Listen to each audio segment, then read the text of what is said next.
কই যাইবেন? রিকশাওয়ালাকে দেখে বেশ সুবিধার ঠেকল না। কেমন রক্ত লাল চোখ, তার উপর হরর মুভির চৌকিদারদের মতো এক্সপ্রেশন দিচ্ছে। আমি কিছুটা অস্বস্তি বোধ করলাম, কিন্তু স্টেশন থেকে রাত 12টায় এর চেয়ে উন্নত কিছু প্রত্যাশা করাও যায় না। জৈনপুর গ্রাম যাবেন? আমি ব্যাগ কাঁধ থেকে রিকশায় নামিয়ে বললাম, 70 টাকা দিতে হইব।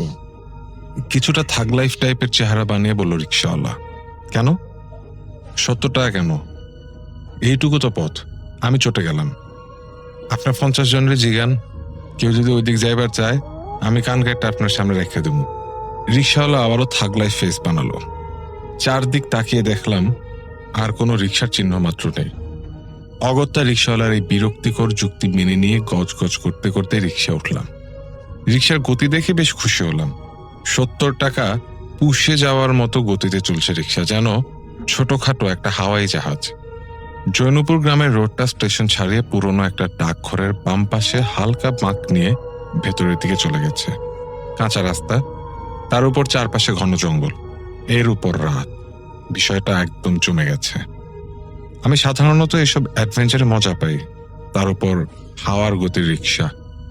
গান শুনবো ভেবে ফোন হাতে নিয়ে দেখি চার্জ মাত্র 8%। আর গান শুনে চার্জ ক্ষয় না করার সিদ্ধান্ত নিলাম। দাদা আবার ফোন দিয়ে না পেলে বকাবকি করবেন। এমনিতেও সকাল থেকে কমপক্ষে 50 বার ফোন দিয়েছেন। কত দূর আসলাম, কিভাবে আসছি, শুধু এসব। এখন হয়তো বাড়ির সবাই জেগে অপেক্ষা করছে। জ্যেষ্ঠ নাতি ঘরে এসে ঢুকবে, তারপর ভালো মতো খাইয়ে তবেই শুতে যাবেন।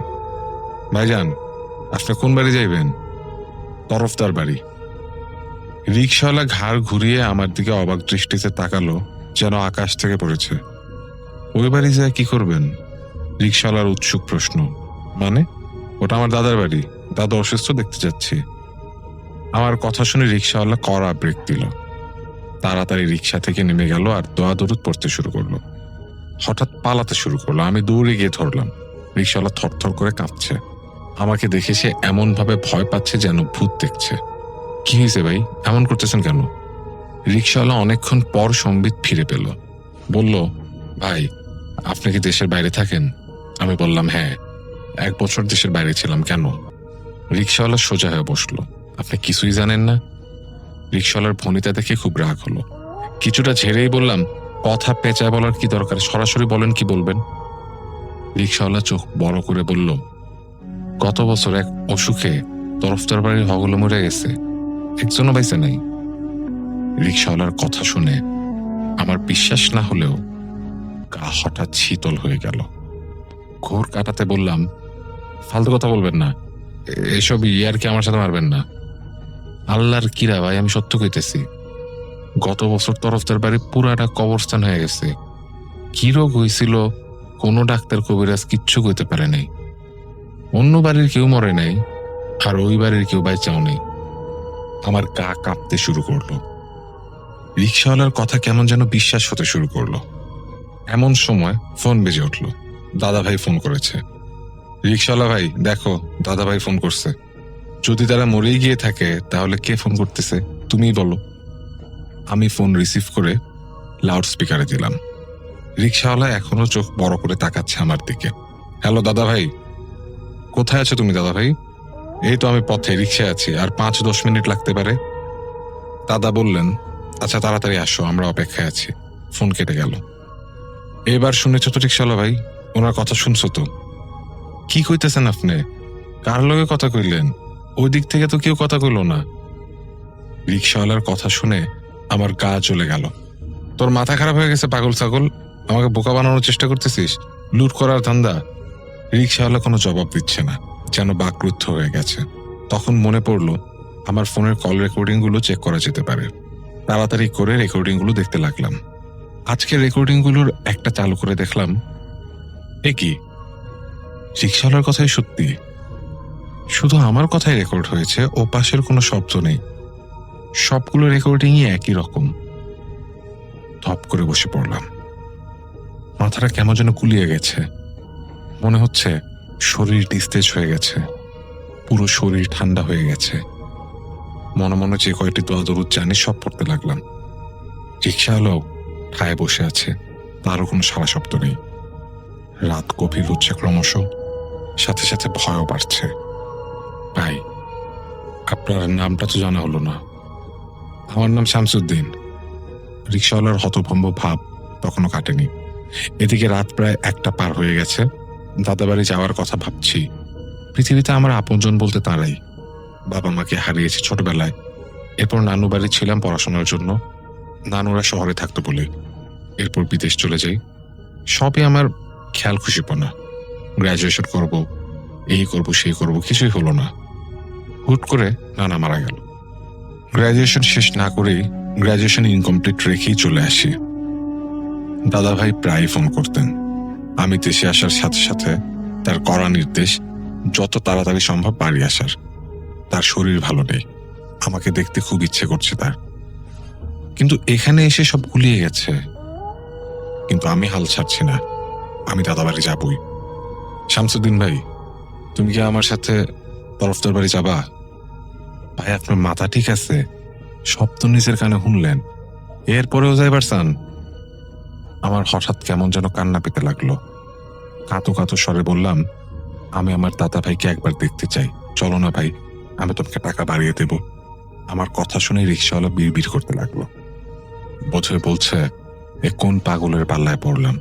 বলাটাই স্বাভাবিক। কোনো সুস্থ স্বাভাবিক মানুষ তো আর একটা মৃত মানুষকে দেখতে চাইবে না। হঠাৎ রিক্সাওয়ালা শামসুদ্দিন দাঁড়িয়ে গেল। রিক্সা ঘুরিয়ে আবার সেই ঝড়ের বেগে রিক্সা চালিয়ে চলে গেল। ভাড়াটাও নিয়ে গেল না। রাত 1টায় আমি আল্লাহকে ভরসা মেনে এমন একটা বাড়ির উদ্দেশ্যে যাচ্ছি যে বাড়ির সবগুলো মানুষ মৃত। পথের মধ্যে 2বার দাদা ভাইয়ের ফোন এলো, রিসিভ করলাম না। দাদা বাড়ির গেটের সামনে এসে দাঁড়ালাম। একদম ঝকঝকে তকতকে, দেখে মনে হয় প্রতিদিন ঝাড় দেয়া হয়। বাড়ির সব মানুষ মারা গিয়ে থাকলে বাড়িটা ধ্বংসস্তূপ হয়ে পড়ার কথা। গেটে শব্দ করলাম ভয়ে ভয়ে। ভেতর থেকে গলা খাঁকারির আওয়াজ শুনে গেল। এরপর হঠাৎ বিকট শব্দ করে গেটটা খুলে গেল। অন্ধকারে একটা লোক দাঁড়িয়ে আছে, চিনতে পারছি না ঠিক। একটু কাছে আসতেই চিনতে পারলাম। বুঝলো চাচা। চাচা কেমন আছেন? আমি শাহিন। শাহিন, আমরা সবাই তোমার অপেক্ষায় বসে আছি। কতদিন পরে তোমারে দেখতেছি, অনেক বড় হয়ে গেছো, চাচা গদগদ হয়ে বললেন। এমন সময় বাড়ির ভেতর থেকে দাদার শব্দ পেলাম, শাহিন আসছে, শাহিন। একটু এগোতেই দেখতে পেলাম দাদা ভাই এগিয়ে আসছেন। সেই হাসি মুখ, ধপধপে সাদা দাড়ি, কপালে সেই টুপি। আমাকে এসেই জড়িয়ে ধরলেন। দাদা ভাই কেমন আছেন আপনি? কান্না কান্না কণ্ঠে বললেন। এতদিন পরে আসছো জানতে দাদা ভাই কেমন আছে? আমি তো ভাবলাম তাও আসবা না, হয়তো মরলে দেখতে আসবা। দাদা ভাইয়ের চিরাচরিত আদরে আমি সব ভুলে গেলাম। আজ যা যা হয়েছিল সব বেমালুম ভুলে গিয়ে দাদা ভাইকে জড়িয়ে ধরে থাকলাম কিছুক্ষণ। একে একে সবার সাথে দেখা হলো। দাদু, 2জন চাচি, চাচাতো ভাইয়েরা, আমার জন্য সবাই জেগে বসে আছে। আমি আসার সাথে সাথে চাচি তরকারি গরম করতে বসিয়ে দিয়েছেন। দেখতে দেখতে 3টা বেজে গেল। আমাকে খেতে দেয়া হলো। সবাই আমার খাতিরদারি করতে বসে গেল, আর সাথে আমার ভ্রমণের গল্প শুনতে। তুমি স্টেশন থেকে কিভাবে আসলে? বজলু চাচা জিজ্ঞেস করেন। চাচা, রিক্সায় আসছি, একটাই রিক্সা ছিল, ওইটাই করে চলে আসছি। কার রিক্সা? দাদা সন্দেহের দৃষ্টিতে তাকিয়ে জিজ্ঞেস করলেন। লোকটার নাম শামসুদ্দিন। উনি বলল এই গ্রামে অন্য কোনো রিক্সাওয়ালা আসতে রাজি হবে না, উনিই একমাত্র আসতে পারেন। ভাড়াও অবশ্য বেশি দাবি করেছেন, তাও কি করা, এত রাতে সফর সঙ্গী পাওয়া মুশকিল। সবাই আমার দিকে হা করে তাকিয়ে আছে। দাদা শব্দ করে তো আদরিত পড়তে লাগলেন। তারপর আমার গায়ে ফুঁ দিলেন। কি হয়েছে দাদা ভাই? আমি অবাক হয়ে প্রশ্ন করলাম। আল্লাহ তোমাকে সহি সালামতে নিয়ে আসতে এটাই শুক্রিয়া। রিক্সাওয়ালা শামসুদ্দিন গত 1 মাস আগে অ্যাক্সিডেন্টে মারা গেছে। অনেকেই বলে তারা নাকি রিক্সা সহ প্রায়ই দেখা যায়। আমার হাত থেকে ভাতের লোকমাটা পড়ে গেল। গা কাঁপুনি শুরু হয়ে গেছে। এবার আস্তে আস্তে সব মিলে আসছে। ঝড়ের বেগে রিক্সা চালানো, স্টেশনে একা একজন মাত্র রিক্সাওয়ালা, ভয়ঙ্কর চোখ। ভাবতে গা শিউরে উঠছে যে একটা ভূতের সাথে এত রাতে আমি একসাথে ছিলাম। আবার সেই কিনা আমার পরিবারকে আমার কাছে মৃত হিসেবে উপস্থাপন করেছে, যাতে আমি এখানে না পৌঁছাতে পারি আর ওর উদ্দেশ্য সাধন হয়। কিন্তু একটা প্রশ্ন মাথায় ঘুরপাক খাচ্ছে, ওর উদ্দেশ্য যদি আমার ক্ষতি করা হয় তাহলে আমাকে ফেলে পালিয়ে গেল কেন? সারা রাত ঘুম হলো না। উল্টাপাল্টা জিনিসপত্র মাথায় আসলো। ওই রিকশাওয়ালাটার চেহারা মাথা থেকে সরাতে পারছিলাম না। আজ একটু হলেই হয়তো মারা পড়তাম। আমি তো রিকশাওয়ালাটার কথা বিশ্বাসই করে নিয়েছিলাম প্রায়। বড় বাঁচা বেঁচে গেছি। এসব ভাবতে ভাবতে ফজরের আজান পড়ে গেল। আর ঘুমোতে পারলাম না। উঠে গেলাম শোয়া থেকে। অনেকক্ষণ রুমের মধ্যে হাঁটাহাঁটি করলাম। পুরো বাড়িতে কারো কোনো সারা শব্দ নেই। আশ্চর্য। নামাজ পড়তে ওঠেনি কেউ। ঘরের সামনের দরজা খুলে বেরিয়ে এলাম। আলো হয়ে গেছে অনেকটা। পাখিদের কিচিরমিচির ছাড়া আর কোনো শব্দ নেই, সাথে হালকা মিষ্টি বাতাস। দাদু বাড়ির পাশেই ধান ক্ষেত। আইল বেয়ে হাঁটতে শুরু করলাম। ছোটবেলায় এমন আইল বেয়ে কত দৌড়াতাম। সাথে সাথে দাদা ভাইয়ের কাছে নালিশ চলে আসতো, আপনার নাতিরা ধান নষ্ট করে ফেলছে। দাদা ভাই কিছু বলতেন না, আমরা বাসকারা পেয়ে যেতাম। আজ আইল বেয়ে হাঁটতে গিয়ে সেসব স্মৃতি মনে পড়ছে। এসব ভাবতে ভাবতে অনেক দূর হেঁটে চলে এসেছি। আলো হয়ে গেছে অনেকটা, কিন্তু কিন্তু এই কি? কোথায় ধান ক্ষেত? এই যে থুথু মাঠ। অথচ আমার জানা মতে এখন ফসলের সিজন। এ সময় মাঠে শুধু ধান আর ধান থাকার কথা। দূর দূরান্তে তাকিয়েও কোনো ফসলের চিহ্ন মাত্র দেখতে পেলাম না। মাঠ পেরিয়ে একটা বাড়ি পেলাম। এটা রোকন মাছের বাড়ি, কিন্তু বাড়ির অবস্থা খুবই নাজুক। ভেঙে গুড়িয়ে গেছে। দেখে মনে হচ্ছে কেউ থাকে না অনেক কাল ধরে। বাড়িটায় উঁকি দিয়ে দেখলাম দরজা জানালা ভাঙা, কেউ নেই বাড়িতে। মনটা কেমন একটা অশনি সংকেত দিল আপনা থেকেই। বাড়িতে ফিরে আসার সিদ্ধান্ত নিলাম। হাঁটতে হাঁটতে মনে হচ্ছে পথ ফুরাচ্ছে না। দাদা বাড়ির কাছাকাছি এসে বাড়িটার দিকে তাকালাম। কেমন যেন পরিবর্তন ফিল করছি। গেটটা ভীষণ পুরনো লাগছে। মনে হচ্ছে অযত্নে অবহেলায় খসে পড়ার উপক্রম। চারপাশের বেড়াগুলো একই হাল। গেট খুলে ভেতরে ঢুকেই আমার চোখ ছানা পড়া। এ কি হাল বাড়ির! একটা মানুষ মরে গেলে পচে গেলে যেমন বিশ্রী অবস্থা হয়, তেমনি অবস্থা বাড়িটার। দুদিন পর কঙ্কাল রূপ ধারণ করবে। কাল রাতে কি আমার চোখে পড়েনি? নাকি এখন আমার দৃষ্টিভ্রম হচ্ছে? 7-5 ভাবতে ভাবতে ভেতরে গেলাম। কিন্তু হায়, ভেতরেও একই অবস্থা। সবচেয়ে বড় হয়রানির কথা হচ্ছে ঘরের ভেতর কেউ নেই। সব রুম তন্ন তন্ন করে খুঁজলাম। দাদা দাদু চাচা চাচি কাউকেই পেলাম না। পুরো ঘরটা জীর্ণ শীর্ণ। সব আসবাবপত্রগুলো ঘুনে খেয়ে শেষ করে ফেলেছে। দেখে মনে হচ্ছে অনেক বছর এ বাড়িতে কেউ থাকে না। তবে কি শামসুদ্দিনের কথাই সত্যি? ও আল্লাহ! একটা চিৎকার দিয়ে ঘর থেকে বেরিয়ে রুদ্ধশ্বাসে দৌড়াতে লাগলাম। কতক্ষণ দৌড়ালাম জানি না। যখন থামলাম আমি তখন স্টেশনের কাছাকাছি। আর পারছি না, এতগুলো স্ট্রেস একসাথে নিতে পারছি না। রাস্তায় বসে পড়লাম আর হাউ মাউ করে কাঁদতে লাগলাম। কি করব আমি? কোথায় যাব? মাথাটা শূন্য হয়ে গেছে। ইচ্ছে করছে মরে যাই। এখন হয়তো আবার দাদাভাই ফোন করবেন, কিংবা শামসুদ্দিনের সাথে আবারও দেখা হয়ে যাবে। এর যে কোনো একটা হলে আমি আর নিতে পারবো না। কিছুক্ষণ শান্ত হয়ে বসার পর আবার দৌড়াতে শুরু করলাম। স্টেশনে এসে পৌঁছলাম অবশেষে। স্টেশনে কোনো মানুষ নেই। স্টেশন মাস্টারের রুমের দিকে ছুটলাম। পরে পরে ঘুমাচ্ছে সে। বোধহয় 10টার আগে কোনো ট্রেন নেই। স্যার শুনছেন? এই যে। আমার কথা হকচকিয়ে উঠল লোকটা। টেবিলের উপর থেকে চশমাটা নিয়ে পড়তে পড়তে বললেন, প্রথম ট্রেন 9টায়, কয়টা টিকিট? আমার ভয়ার্ত চেহারার দিকে এবার একটু মনোযোগ দিয়ে তাকালেন তিনি। কি হয়েছে আপনার? এত দৌড়াদৌড়ি করে কোত্থেকে আসছেন? আমি খুব বড় বিপদে পড়েছিলাম স্যার। কি বিপদ? আমি জৌনপুর গ্রামে গিয়েছিলাম। লোকটা নড়ে চড়ে বসলেন। চশমার মধ্য দিয়ে চোখটা বড় বড় করে বললেন, তারপর? লোকটার কৌতূহল এমন যেন আমি তাকে কোনো ইন্টারেস্টিং স্টোরি শোনাবো। স্যার, জৌনপুর গ্রামে কি হয়েছিল বলবেন প্লিজ? লোকটা বলল, এতদিন পর আপনি কোত্থেকে আসছেন মিয়া? জৌনপুর গ্রামের ইতিহাস কবেই শেষ হয়ে গেল। লোকটার ভনিতে দেখে আমার পিত্তি চলে গেল। আপনি আমাকে বলবেন স্পষ্ট করে? রাগান্বিত কণ্ঠে বললাম আমি। চশমা খুলে রাখতে রাখতে লোকটা বলল, গত বছর এক অজানা ভাইরাস ছড়িয়ে পড়ে জৌনপুর গ্রামে। অনেক বড় বড় ডাক্তার এসেও সেটা সমাধান করতে পারেনি।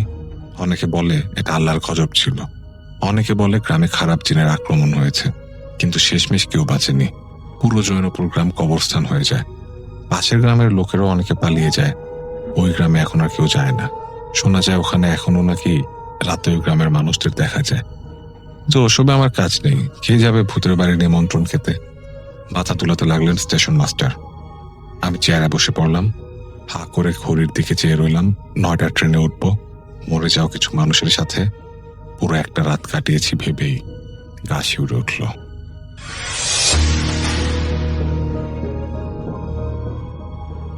রাহুলের একটা বন্ধু কলকাতার এক রাস্তায় বাইক দুর্ঘটনায় মারা যায়। এরপর ওই ফ্রেন্ডের মৃতদেহ নিয়ে যখন রাহুল এবং আরও কিছু বন্ধু আরজিকর হাসপাতালে পৌঁছালো পোস্টমর্টম করানোর জন্য, তখন সেখানে রাহুলের সাথে কিছু আনক্যানি ঘটনা ঘটে। সেখানে রাহুল একটা ভুল কাজ করে বসে নিজের অজান্তে, আর তারপর থেকে ওর সাথে ভয়ঙ্কর কিছু ইনসিডেন্ট হয়। একটা সময় ও নিজের বাইক চালাচ্ছিল, এবার হেলমেট পরেছে, হেলমেটের ভেতরে ওর মনে হচ্ছে ওর মাথায় কেউ যেন আঁচড় কাটছে।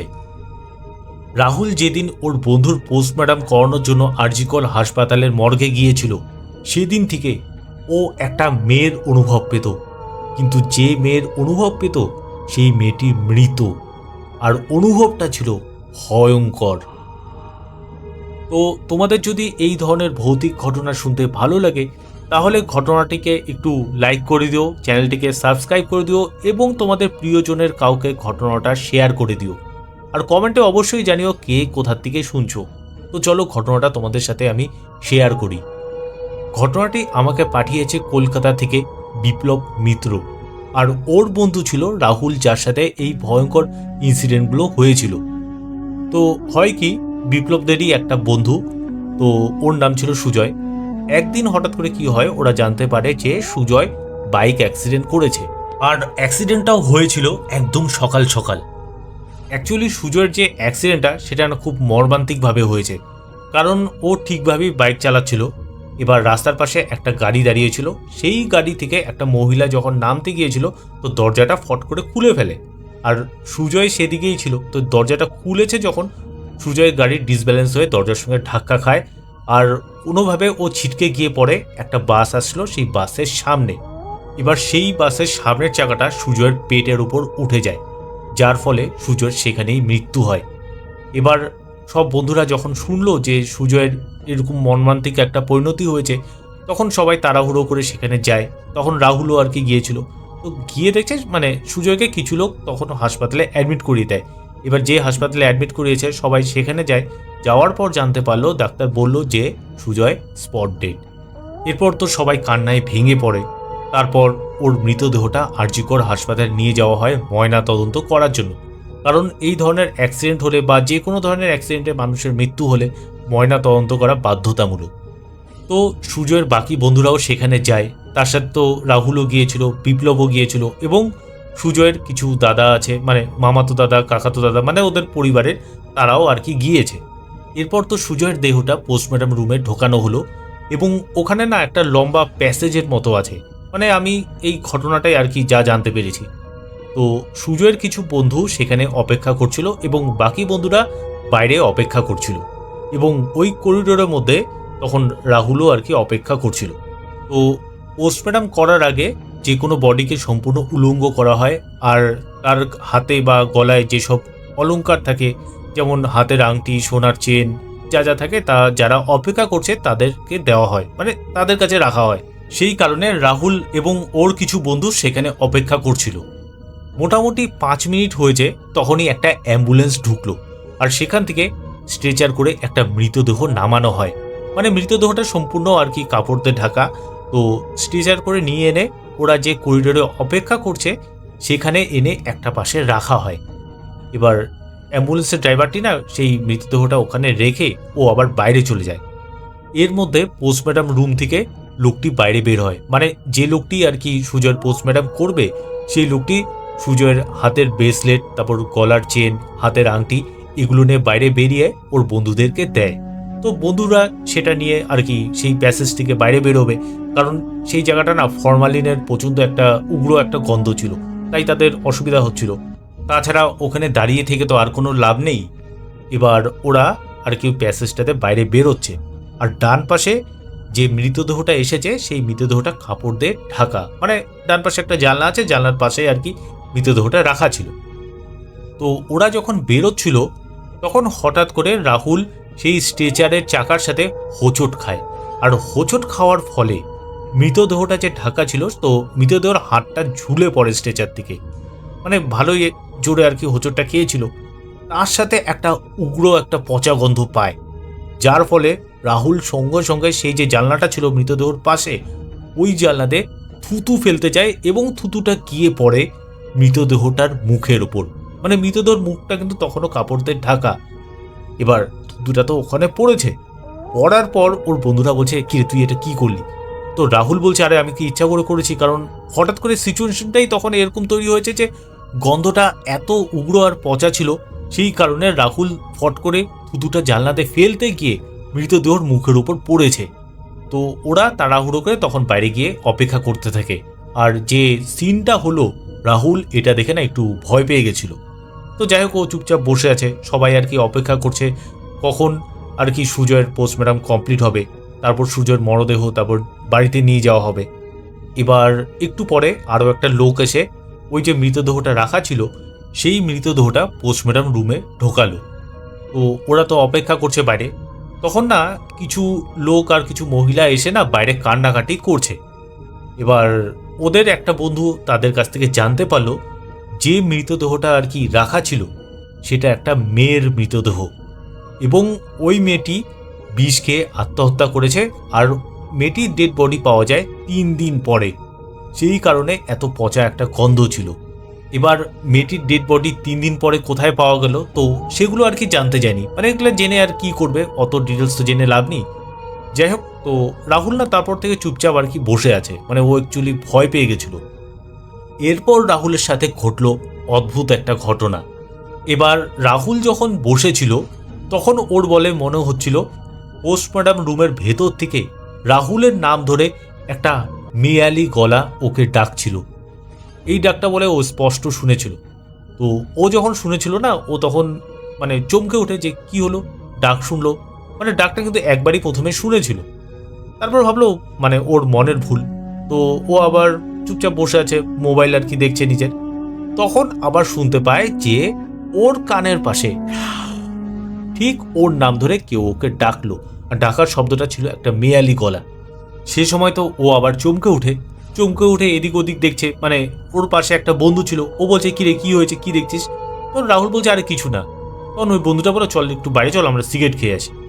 এরপর রাহুল বন্ধুটির সাথে বাইরে যায় এবং বাইরে কিছু সময় কাটায়। এই ডাকার শব্দটা এমন ছিল যে মানে রাহুল আর কি যেটা ফিল করেছিল গলার শব্দটা আসছিল অনেকটা দূর থেকে, কোনো একটা ফাঁকা ঘর থেকে এই শব্দটা আসছিল।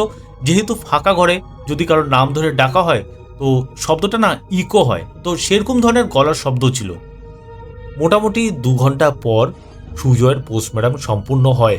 এরপর সুজয়ের মৃতদেহটা নিয়ে ওরা তারপর বেরিয়ে পড়ে, মানে সুজয়ের বাড়িতে যায়, তারপর যা শেষকৃত্য করার সেটা করা হয়। এবার সুজয়ের মৃতদেহটা তো শ্মশানে নিয়ে যাওয়া হলো।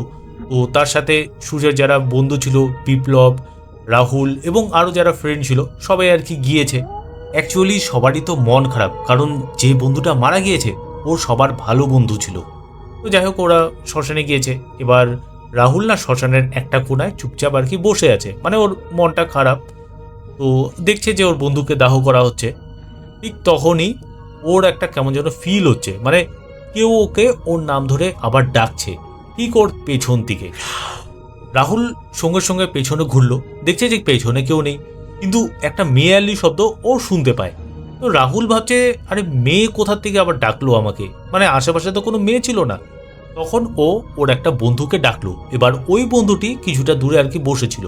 তো যাই হোক বন্ধুটি ওর সামনে আসলো। তো রাহুল ওকে তখন বলছে যে যখন থেকে পোস্টমর্টম রুম থেকে বেরোলাম তারপর থেকে আমার কেন জানি মনে হচ্ছে কেউ আমাকে ডাকছে। তো বন্ধুটা শুনে একটু হাসছে, ভাবছে ইয়ার্কি মারছে। তো বলছে আরে কিছু না, তোর এটা মনের ভুল। তো যাই হোক এরকমভাবে চললো। এবার শেষকৃত্য সম্পন্ন হয়ে গেছে, মানে দাহ করা হয়ে গেছে সুজয়কে। এবার রাহুল আরও যারা বন্ধু ছিল সবাই যে যার বাইক নিয়ে আর কি সেখান থেকে বেরিয়ে গেছে, মানে শ্মশানঘাট থেকে। তো রাহুল আর ওর একটা বন্ধু দুজন মিলে একটা বাইকে করে নিজের বাড়িতে যাচ্ছে। তো রাহুল কি করলো, সবার আগে ওর যে বন্ধুটা আছে ওকে ড্রপ করে দিল নিজের বাড়িতে। তো যাই হোক, এবার রাহুল একা একা যাচ্ছে, বাইক চালাচ্ছে। তো বাইক যখন চালাচ্ছে না, হঠাৎ করে রাহুলের একটা কেমন যেন ফিল হলো, মানে পেছন থেকে ওর পিঠের মধ্যে কেউ যেন খামচিতে ধরেছে, এরকম একটা ফিল হয়েছে। তো ওর পিঠটা সেই সময় জ্বালা করছিল, তাই বাইকটা রাস্তার ধারে রেখে ও বাইকের থেকে নেমে পিঠটা আর কি চুল করছিল, মানে জ্বালা করছিল। তো না তখন বুঝতে পারেনি, তো বাইক স্টার্ট করে আবার নিজের বাড়িতে যাচ্ছিল। এবার সে সময় কিন্তু সন্ধ্যা হয়ে গেছিল।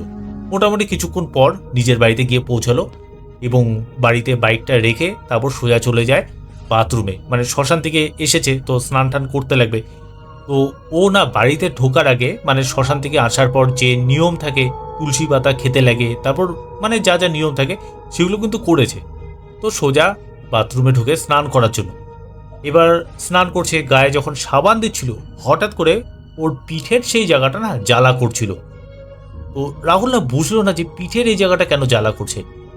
এবার বাথরুম থেকে বাইরে বেরিয়েছে, বাইরে বেরিয়ে না আয়নাতে দেখছে যে পিঠের পার্টিকুলার সেই জায়গাটা, মানে যে জায়গাটা ও বাইকে করে যখন ফিরছিল তখন জ্বালা করছিল, সেই জায়গাটা না লাল হয়ে আছে।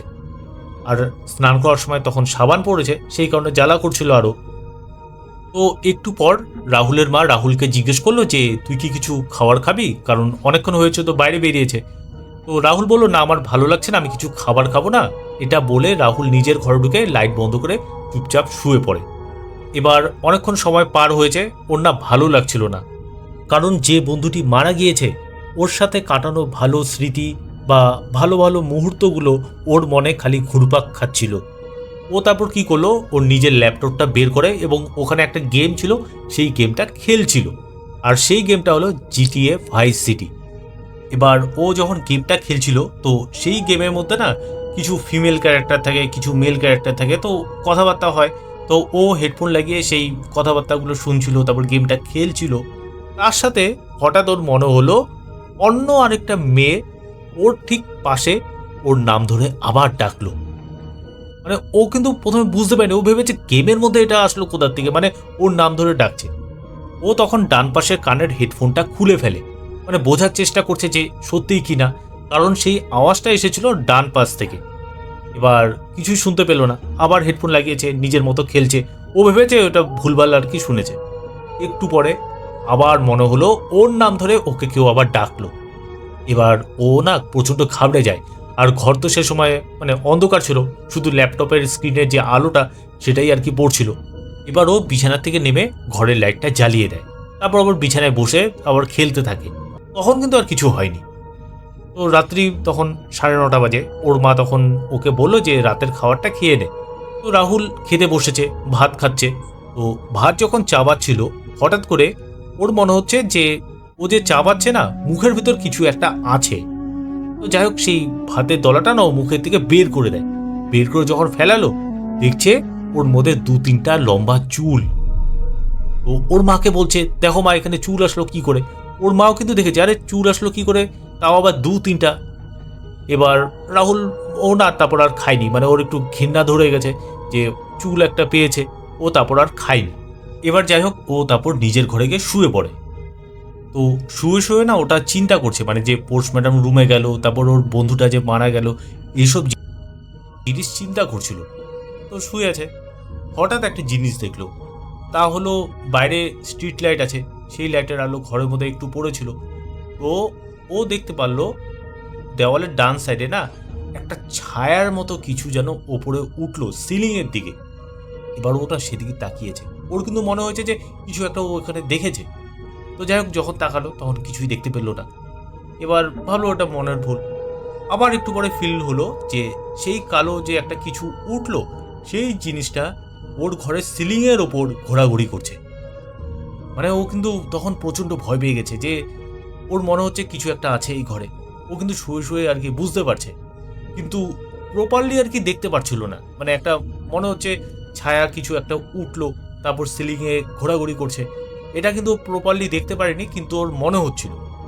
আসলে ও তো প্রচণ্ড ভয় পেয়ে গিয়েছিল, তাই এই ফিলগুলো ওর হচ্ছিল যে ওর ঘরে কেউ আছে। এবার যাই হোক, ও তো প্রচণ্ড ঘাবড়ে গেছে। তারপর কোনো মতে বিছানার থেকে উঠে ঘরের লাইটটা জ্বালিয়ে রাখে। তো সেদিনকার ওর সারা রাত ঘরের লাইটটা জ্বালিয়ে তারপর ঘুমিয়েছে। পরের দিন সকালে যখন ওর ঘুমটা ভাঙলো, ও যখন উঠলো বিছানার থেকে, তখন দেখতে পাচ্ছে ওর বালিশের মধ্যে আরও 2-3টা চুল পড়ে আছে, তাও আবার বড়। এবার ওনা একটু ঘাবড়ে গেল যে এই চুলগুলো আসছে কোথার থেকে। ওর মাকে দেখালো যে মা দেখো, এত বড় চুল আমার বিছানায় আর কি পড়েছে। ওর মা বলছে, আরে আমারও তো চুল এত বড় না, তোর বিছানায় এত বড় চুল আসলো কোথার থেকে। তো যাই হোক, রাহুল তারপর সেই চুলগুলো উঠিয়ে জানলাতে বাইরে ফেলে দেয়। আসলে চুলগুলো এতটাই লম্বা ছিল যে ওর মার মাথায় যতটা লম্বা চুল আছে তার থেকেও লম্বা, মানে এটা ওর মার মাথারও চুল না। তো যাই হোক, একটু পর রাহুল ফ্রেশ হয়ে তারপর বাইক নিয়ে আবার বাইরে বের হয় ওর বন্ধুদের সাথে দেখা করার জন্য। তো বন্ধুদের সাথে যখন দেখা করলো, তো কিছু বন্ধু মিলে আবার সুজয়ের বাড়িতে গেল, মানে ওর বাবা মার সাথে কথা বলার জন্য। কারণ ওর বাবা মার তো মনটা ভেঙে গেছে যে ওনার ছেলে এইভাবে মর্মান্তিক একটা দুর্ঘটনায় মারা গেছে। তো যাই হোক, সহানুভূতির জন্য গিয়েছে। তো ওখানে গিয়ে কিছু কথাবার্তা বলে তারপর রাহুল আবার ফিরে আসলো।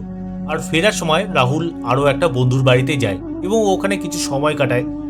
ওখান থেকে যখন বেরোলো নিজের বাড়িতে যাবে, তখন রাত্রির প্রায় 8টা বাজে। এবার নিজের বাড়ির দিকে রাহুল যাচ্ছে, বাইক চালাচ্ছে হেলমেট পরে। তখন হঠাৎ করে না, রাহুলের একটা কেমন যেন ফিল হলো। মানে ও যে হেলমেটটা পরেছে, তখন বলে ওর ফিল হচ্ছিল ওই হেলমেটের ভেতর ওর মাথার উপরে কেউ যেন নখ দিয়ে ওর মাথা চুল করছিল। মানে শুনতে একটু ফানি হলেও এই জিনিসটাই ওর তখন ফিল হচ্ছিল। এবার রাহুল না তখন একটু ঘাবড়ে গেল যে এটা কি করে হচ্ছে। ও কি করেছে, বাইকটাকে সাইডে দাঁড় করালো, তারপর হেলমেটটা মাথার থেকে খুললো। ও প্রথমে ভেবেছে যে কোনো আরশোলা বা কিছু হয়তো হেলমেটের ভেতর ঢুকেছে। এবার হেলমেটটা খুলে ও ভালো মতন দেখছে, কিন্তু ভেতরে কিন্তু কিছু নেই। কিন্তু রাহুল যখন নিজের হাতের আঙ্গুলগুলো মাথার সেই জায়গাটায় দিল, মানে যে জায়গাটা ও চুলকুনোর ফিল পেয়েছে, দেওয়ার পর ওর মনে হলো সেই জায়গাটা জ্বালা করছে। এবার যখন ও নিজের আঙ্গুলটা দেখলো, তখন দেখলো আঙ্গুলের মধ্যে অল্প রক্ত লেগে আছে, মানে মাথার সেই জায়গাটা ছুলে গেছে। তো রাহুল নিজের হেলমেটটা আবার চেক করছে, ভাবলো কোনো মেটাল জাতীয় কিছু হয়তো বেরিয়ে আছে। এবার হেলমেটটা যখন পড়েছে, সেই মেটালের ঘষায় মাথার সেই জায়গাটা আর কি ছুলে গেছে, কিন্তু হেলমেটের কোনো জায়গায় এরকম কিছু পেল না যার জন্য মাথাটা ছুলবে। তো রাহুল আর বুঝলো না যে কি হলো জিনিসটা এরকম। তো যাই হোক, ও আবার সেখান থেকে বাইক স্টার্ট করে নিজের বাড়ির দিকে ফিরছিল। তো নিজের গলিতে ঢুকেছে, আর ওদের গলিটা না একটু শুনশান। তো যাই হোক, বাইক চালাচ্ছে। হঠাৎ করে রাহুলের ফিল হচ্ছে যে ওর বাইকের পেছনে কেউ যেন একজন বসে আছে, মানে বাইকটা ভারী হয়ে আছে এরকম একটা মনে হচ্ছে। কিন্তু যখন রেয়ার ভিউতে পেছনে দেখলো, তখন কিন্তু দেখতে পাচ্ছে পিছনে কেউ নেই, কিন্তু ওর মনে হচ্ছে ওর বাইকে কেউ একজন আছে। তো যাই হোক, রাহুল সেই অবস্থায় বাইক চালাচ্ছে। এবার ঠিক একদম বাড়ির সামনে এসে যখন দাঁড়ালো, আবার শুনলো ওর কানের পাশে কেউ যেন ওর নাম ধরে ডাকলো। তো রাহুল প্রচণ্ড ঘাবড়ে যায় যে কি হচ্ছে ওর সাথে, বারবার করে কে ডাকছে ওর নাম ধরে, অথচ দেখতে পাচ্ছে না কাউকে। ও যাই হোক, কোনো মতে বাইকটা বাড়িতে ঢুকিয়ে তো নিজের ঘরে ঢুকে মাকে বলছে যে মা, একটু আমার মাথাটা দেখো তো। এবার ও মাথাটা নিচু করেছে। ওর মা তখন দেখছে যে ওর ঠিক মাথার মাঝখানে একটা লম্বা একটা দাগ, মানে ঘষা খেলে যেরকম একটা দাগ পড়ে, আঁচড় কাটলে যেরকম একটা দাগ পড়ে, ঠিক ওরকম একটা দাগ পড়েছে। আর সেখান থেকে হালকা হালকা রক্ত বেরোচ্ছে। তোর মা বলছে, তোর মাথায় এই দাগটা আসলো কি করে, কোথায় ঘষা খেয়েছিস? তো রাহুল না বলছে যে আমি বুঝলাম না, হেলমেট পরে আছি, হঠাৎ করে আমার মাথার ওপরটা জ্বালা করছে, তারপর যখন আমি হাত দিয়েছি তখন দেখি অল্প রক্ত বেরোচ্ছে। তো যাই হোক, রাহুল তখন আবার বাথরুমে গেল স্নান করতে। এবার ও যখন বাথরুমে স্নান করছিল, তখন না মানে ও বাথরুম থেকেই আর কি শুনতে পায় যে ওদের বাইরে যে কলিং বেলটা ছিল সেটা যেন কেউ যেন বাজালো। তো রাহুলের মা আর কি দরজাটা খুলেছে, কিন্তু দেখছে যে বাইরে কেউ নেই, দরজাটা বন্ধ করে দিয়েছে। তো রাহুল আর কি শুনেছিল যে কলিং বেলটা বেজেছে। খুব জোর 5 মিনিট হয়ে যায়, আবার কলিং বেলটা বেজে ওঠে। এবার রাহুলের মা আবার দরজা খুলেছে, দেখছে আবার বাইরে কেউ নেই। তো রাহুল বাথরুম থেকে আর কি বলছে যে কি হয়েছে মা? ওর মা বলছে, দেখ না, কে যেন বাইরে থেকে কলিং বেল বাজাচ্ছে, আমি যখন দরজাটা খুলছি তখন দেখি বাইরে কেউ নেই, এইভাবে যেন শয়তানি করছে। তো রাহুল তখন না একটু বুঝতে পেরেছে যে কিছু একটা খারাপ হচ্ছে ওর সাথে বা ওদের সাথে। এবার যাই হোক বাথরুম থেকে স্নান করেছে, স্নান করার পর তোয়ালে দিয়ে যখন মাথা মুছছে, মাথা মোছার পর একটা জিনিস দেখলো, তোয়ালের মধ্যে আবার লম্বা লম্বা 3-4টা চুল। তো রাহুল তখন প্রচণ্ড ভয় পেয়ে যায়। যাই হোক ও বাথরুম থেকে বেরিয়ে ওর মাকে সমস্ত বিষয়টা বলল। মানে যেদিন থেকে পোস্টমর্টম রুম থেকে ও ফিরেছে সেদিন থেকে ওর সাথে কিছু অদ্ভুত ঘটনা ঘটছে।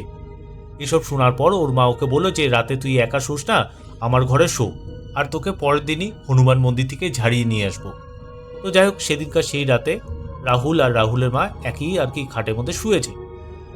এবার মোটামুটি মাঝরাতের দিকে রাহুলের না একটা গন্ধে ঘুমটা ভেঙে যায়।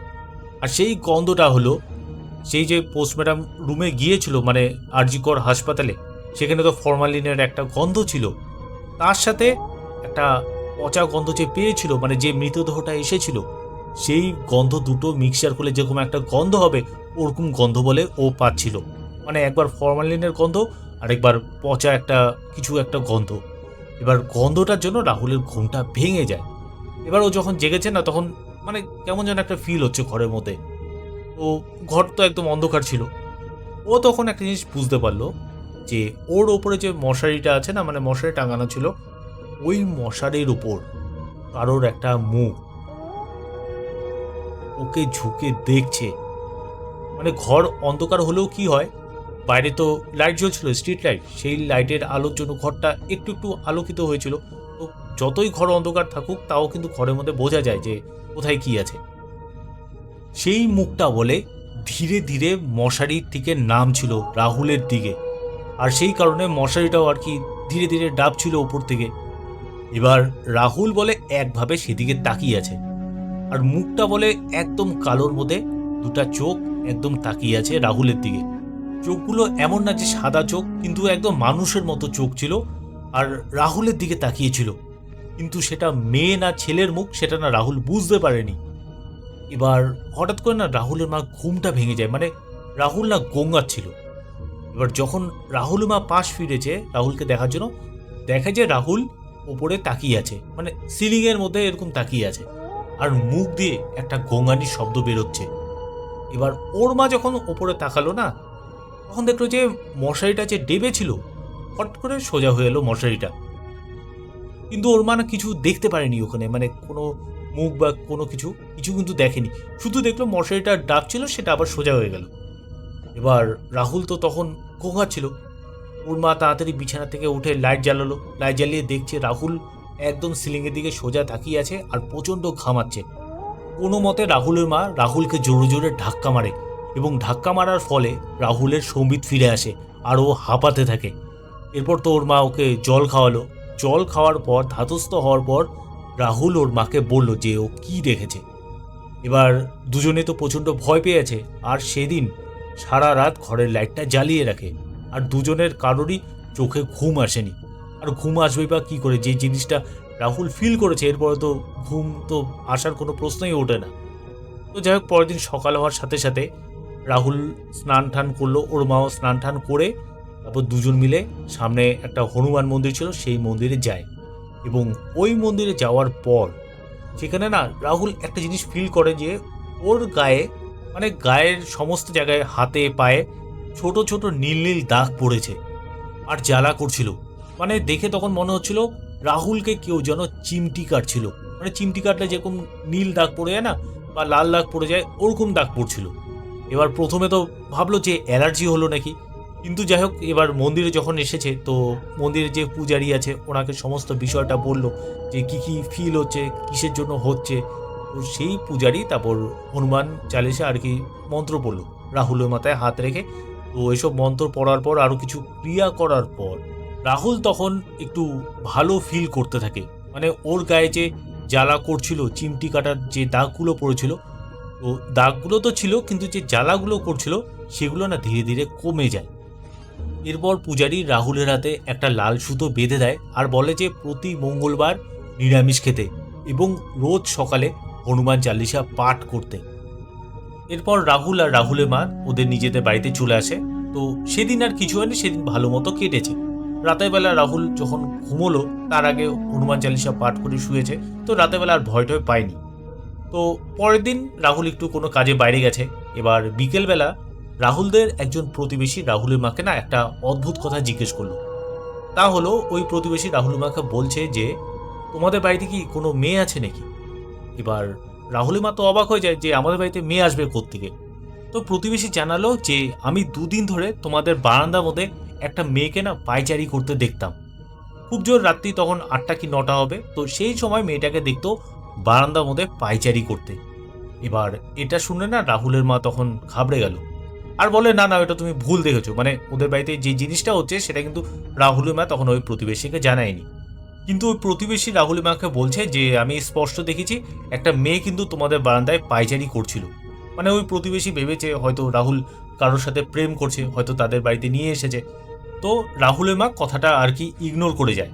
তো প্রতিবেশীরা ভেবেছে যে হয়তো রাহুলের মা কিছু লুকাচ্ছে, মানে ছেলের বউকে বা যার সাথে প্রেম করে তার সাথে হয়তো পরিচয় করাবে না, সেই কারণে আর কি বলছিল না। এবার ওই প্রতিবেশী যে আসলে কি দেখেছে সেটা তো রাহুলের মা বুঝতে পেরেছে। তো কি হয় এরপর থেকে, মানে যবে থেকে রাহুলের মা রাহুল যখন হনুমান মন্দির থেকে ফিরলো, তারপর থেকে কিন্তু ওদের বাড়িতে আর কোনো অ্যাক্টিভিটি ওরা দেখতে পারেনি বা বুঝতে পারেনি। মানে যেসব ইনসিডেন্টগুলো ওদের বাড়িতে হচ্ছিল সেগুলো কিন্তু আর হচ্ছিল না। কিন্তু মাঝে মাঝে ওদের বাড়িতে একটা ফরমালিনের গন্ধ ওরা পেত।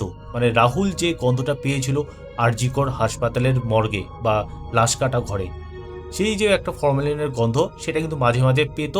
এবং তোমরা বিশ্বাস করবে না, যখন আমাকে ঘটনাটা পাঠিয়েছে বিপ্লব, ও লিখেছিল যে এখনো বলে মাঝে মাঝে পাওয়া যায় সেই ফরমালিনের গন্ধটা। এই ঘটনাটা ঘটেছিল 2017 সালে এবং রাহুল এখনও নিয়মিত হনুমান চালিসা পাঠ করে এবং মঙ্গলবার করে নিরামিষ খায়। হয়তো সেই কারণে এই প্রেতাত্মা রাহুলের কোনো ক্ষতি করতে পারেনি। রাহুলের মার কাছ থেকে যখন প্রতিবেশী জানতে পারলো যে ওদের বারান্দায় কাকে পায়চারি করতে দেখেছিল, সত্যটা যখন জানলো তখন সেই প্রতিবেশীর অবস্থা আরও খারাপ হয়ে যায়। মানে প্রচণ্ড ভয় পেয়ে গেছে, কারণ যে জিনিসটা রাহুলের মার কাছ থেকে শুনলো সেটা শোনার পর তো বুঝতেই পারছো কি হতে পারে আর উনি কি দেখেছিল। তো বন্ধুরা, এটাই ছিল আজকের ঘটনা।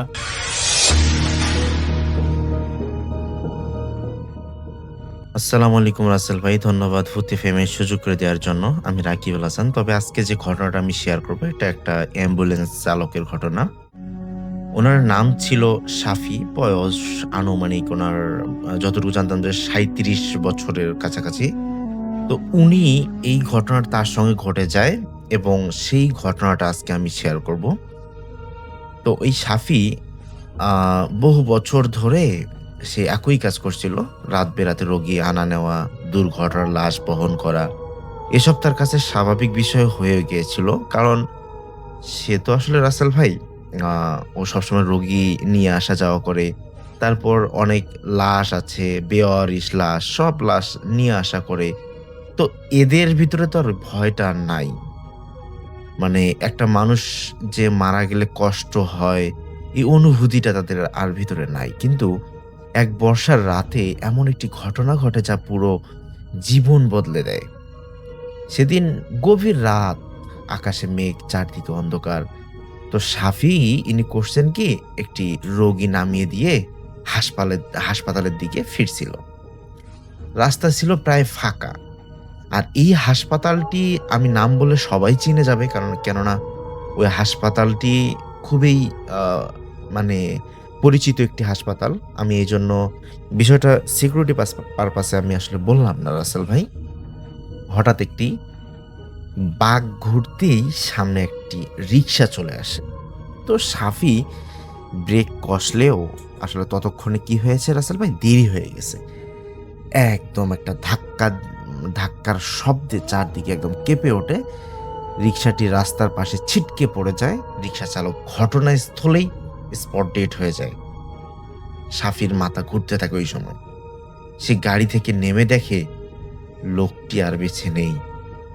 ভয় আর আতঙ্কে সে পুলিশ বা কাউকে খবর না দিয়ে সে করে কি, দ্রুত অ্যাম্বুলেন্সটি সেখান থেকে নিয়ে সে পালিয়ে যায়, যে আমি যদি এটা নিয়েও যাই তো মারা গেছে, আর এই লাশটা নিয়ে গেলে অনেক প্রশ্নের সম্মুখীন হতে হবে, অনেক সমস্যা পোহাতে হবে। তো কি দরকার আমি এত সমস্যা নেই, সে তো মারাই গেছে, যদি বাঁচা অবস্থায় থাকতো তাও তাকে নিয়ে যাইতাম, যে হাসপাতালে গিয়ে চিকিৎসার ব্যবস্থা করতাম। মারা গেছে, ওকে নিয়ে কী করবো? সঙ্গে সঙ্গে সে পালিয়ে যায় সেখান থেকে তার অ্যাম্বুলেন্সটি নিয়ে। পরদিন এই বিষয়টা তো খুবই মানে ব্যাপকভাবে প্রচারিত হয় যে অজ্ঞাত মানে একটা রিক্সা চালকের মৃত্যু হয়েছে, তাকে ধাক্কা দিয়ে, কোনো গাড়ি ধাক্কা দিয়ে চলে গেছে। তো গাড়িটা কি অ্যাম্বুলেন্স নাকি অন্য কিছু, কেউ তো এটা জানতো না, কেউ বুঝতেও না ব্যাপারটা। তো সাফি বিষয়টি চেপে যায়, কিন্তু সেই রাতের পর থেকে তার জীবনের শুরু হয় একটা নতুন অধ্যায়। কখনো হাসপাতালের করিডোরে সে রক্তমাখা এক রিক্সা চালককে দাঁড়িয়ে থাকতে দেখতো, আবার তাকালে মানে কেউ থাকতো না, আবার আসতো। বাসায় ঘুমাতে গেলে যখন রুমের মধ্যে শোয়, দেখে যে জানালার পাশ দিয়ে সেই রক্তমাখা একজন লোক সেখানে দাঁড়িয়ে আছে। আবার ঠিকঠাকভাবে আবার যে চোখ টোক করে চোখ মুছে যদি আবার তাকায়, সেখানে দেখতে পায় যে আসলে সেটা নেই রাসেল ভাই। তো ১ মাস পরের ঘটনা, রাত প্রায় ২টা, হাসপাতালের গ্যারেজ অ্যাম্বুলেন্স নিয়ে বসেছিল সেই সাফি। হঠাৎ একজন মধ্যবয়সী লোক এসে দাঁড়ালো। লোকটির মুখ ফ্যাকাশে, ভেজা কাপড় গায়ে ছিল। তো সে শান্ত গলায় বলল, "ভাই, একটা লাশ নিয়ে যেতে হবে।" সাবি বলল, "কোথায় নিয়ে যাবেন?" লোকটি একটি গ্রামের নাম বলল, যা হাসপাতাল থেকে অনেক দূর, মানে প্রায় একটা গ্রাম পার হয়ে মাঝখানে নির্জন একটা শুনশান একটা রাস্তা আছে, কোনো বাড়িঘর নেই, সেটা পার হয়ে একটা গ্রামের নামের কথা বললেন। তো সাপি ভেবেছিল সাধারণ কোনো ঘটনা, তাই রাজি হয়ে যায়। লোকটি অ্যাম্বুলেন্সের পিছনে উঠে বসে গাড়ি চলতে শুরু করলো। প্রথমে সবকিছু স্বাভাবিক ছিল, কিন্তু কিছুক্ষণ পর সাফি তার মানে যে অ্যাম্বুলেন্স আছে, অ্যাম্বুলেন্সের যে মানে আয়নাটা আছে, আয়নার দিকে তাকিয়ে সে দেখে লোকটি নেই। সে অবাক হয়ে গাড়ি থামায়, পিছনের দরজা খুলে দেখে সেখানে আসলে কেউই নেই। ঠিক তখনই তার কানে ভেসে আসে একটা কর্কশ এক হাসি। "আমাকে চিনতে পারছো না সাফি?" চারদিক নিস্তব্ধ, গাড়ি নিয়ে সে একা দাঁড়িয়ে আছে। তাকে জিজ্ঞাসা করা হচ্ছে সে তাকে চিনে কিনা। কিন্তু মুহূর্তের মধ্যেই সে চিন্তা করলো যে আমার নাম সাফি, এটা তোমাকে কে বললো? আমি তো তোমাকে আমার নাম বলি নাই এখন পর্যন্ত। কয়, "তোমাকে আমি খুব ভালো করেই চিনি।" একটা কর্কশ একটা শব্দে তিনি এই কথা বললেন। মুহূর্তের মধ্যেই সেই অবয়ব বদলে যায়। এক বিশাল কালো ছায়া পুরো অ্যাম্বুলেন্স ভরে ফেলে। জ্বলন্ত চোখ, অস্বাভাবিক লম্বা হাত। সেই ছায়ামূর্তি বলল যে আমি মানুষ নই, আমি তাকে রক্ষা করতাম। তার উপর অন্যায় হয়েছে আর তুমি তাকে ফেলে পালিয়ে গিয়ে এলে, ওখান থেকে পালিয়ে চলে আসলে। সাফি গাড়ি থেকে নেমে দৌড়াতে শুরু করে, কেননা তার গাড়ি কোনোভাবেই স্টার্ট নিচ্ছে না, টোটালি বন্ধ, ফ্রিজ হয়ে গেছে গাড়ি। মনে হচ্ছে যে ব্যাটারি কত বছরের পুরনো, কতটা যেন ফ্রিজ হয়ে গেছে, এই ব্যাটারি দিয়ে কোনো কাজ হচ্ছে না। কিন্তু অদৃশ্য শক্তি তাকে টেনে নিয়ে যায় রাস্তার পাশের একটি বিশাল বট গাছের দিকে। পরদিন ভোরে স্থানীয় লোকজন একটি ভয়ঙ্কর দৃশ্য দেখে। সাপি গাছের অনেক উঁচু ডালে ঝুলছে, তার শরীরে আঘাতের দাগ, মুখে আতঙ্কের ছাপ। সে তখনও বেঁচে ছিল। তাকে উদ্ধার করে হাসপাতালে ভর্তি করা হয়। কয়েক সপ্তাহ চিকিৎসার পর সে সুস্থ হয়ে ওঠে। তো সাংবাদিক, ডাক্তার এবং আত্মীয় স্বজনের কাছে সে পুরো ঘটনাটি খুলে বলে। সে বারবার বলতো যে এটা যদি আমি না বলি তাহলে হয়তোবা আমার সাথে আরো ভয়ঙ্কর কিছু হতে পারে। ওটা মানুষ ছিল না, ওটা অন্য কিছু ছিল। ও আমাকে ক্ষমা করেনি, আমি আমার ভুলের প্রায়শ্চিত্ত আমি পেয়েছি, আমাকে বাঁচান, এরকম বলছেন। ঘটনাটি এলাকায় ছড়িয়ে পড়ে। অনেকে বিশ্বাস করলো, অনেকে করলো না। কিন্তু সবচেয়ে ভয়ঙ্কর ঘটনা ঘটলো কয়েক মাস পরে। একদিন হঠাৎ সাপি আবার অস্বাভাবিক আচরণ শুরু করে। সে একা একা কথা বলতো, মাঝরাতে হাসপাতালের গ্যারেজে গিয়ে দাঁড়িয়ে থাকতো। কখনো বলতো ওই লোকটা আবার এসেছে, কখনো বলতো অ্যাম্বুলেন্সের অ্যাম্বুলেন্স প্রস্তুত করো, লাশ নিতে যেতে হবে। এক রাতে তাকে গ্যারেজে পাওয়া যায়। সে খালি অ্যাম্বুলেন্সের পিছনে বসে কারোর সঙ্গে কথা বলছিল, কিন্তু সেখানে আর কেউ ছিল না। তার চোখ স্থির, মুখে অদ্ভুত হাসি। ডাক্তাররা পরে জানান যে সে মানসিক হয়তো ভারসাম্য হারিয়ে ফেলছে। আসলে নয়তো এইরকম ঘটনা তো হতে পারে না। তো সাবির পাগল হয়ে যাওয়ার ঘটনা প্রায় 1 বছর পরের কথা। ততদিন তাকে হাসপাতালের চাকরি থেকে সরিয়ে দেওয়া হয়েছিল। সে গ্রামের বাড়িতে থাকতো, কিন্তু তার পরিবার লক্ষ্য করলো প্রতি মাসের নির্দিষ্ট একটি রাতে সে হঠাৎ অদৃশ্য হয়ে যায়। ভোর হলে আবার ফিরে আসে। কেউ জিজ্ঞাসা করলে শুধু বলতো যে ওরা আমাকে ডাকতে আসে, আমি তাদের সাথে যাই। আর ওরা যেখানে যায় বিশাল একটা নদী, নদীর মাঝখানে একটা চর আছে, একটা মানে উঁচু জায়গা, সেখানে আমাকে নিয়ে যায়, আবার আমাকে রেখে যায়। তো একদিন তার ছোট ভাই সিদ্ধান্ত সাবিক কোথায় যায় তা অনুসরণ করবে। সেদিন ছিল আমাবস্যার রাত। শাফিক ঘর থেকে বের হয়ে ধীরে ধীরে হাঁটতে লাগলো। তার ভাই দূর থেকে অনুসরণ করতে লাগলো যে কিছুক্ষণ পর সাফি সেই পুরনো দুর্ঘটনার জায়গায় পৌঁছালো, যেখানে রিক্সা চালকটি মারা গিয়েছিল। রাস্তার পাশে দাঁড়িয়েছিল একটি পুরনো রিক্সা, কিন্তু আশেপাশে কোনো মানুষ ছিল না। হঠাৎ কুয়াশার ভেতর থেকে কয়েকজন মানুষের অবয়ব দেখা গেল। তারা সবাই নিঃশব্দে দাঁড়িয়ে আছে। সাপি ভাইয়ের বুক কেঁপে উঠল। মানে সাপির যে ভাই ছিল ওনার, যিনি ওনাকে অনুসরণ করছিল, সে দেখলো রিক্সার পাশে দাঁড়িয়ে থাকা একজন ঠিক সেই রিক্সা চালকের মতোই দেখতে, আর তার পাশে দাঁড়িয়ে আছে লম্বা কালো ছায়ার মতো সে অদ্ভুত সত্তা। সাপি তাদের দিকে তাকিয়ে কাঁদতে শুরু করলো একদম ওখানে। আমাকে মাফ করে দাও, আমি ইচ্ছা করে করিনি, এরকম করে বলছেন। কথাগুলো বলার সঙ্গে সঙ্গে চারদিকে বাতাস যেন ভারী হয়ে উঠল। তার ভাই ভয় পেয়ে গাছের আড়ালে লুকিয়ে রইল। হঠাৎ সেই কালো ছায়ামূর্তি ধীরে ধীরে সাপির দিকে এগিয়ে এলো। তারপর একটি কর্কশ কণ্ঠ ভেসে এলো, সত্য লুকানোর শাস্তি এখনো শেষ হয়নি। পরক্ষণেই প্রবল ঝড় শুরু হলো। গাছের ডাল ভাঙতে লাগলো। সাফির ভাই চোখ বন্ধ করে ফেললো। কয়েক মিনিট পর সব শান্ত হয়ে যায়।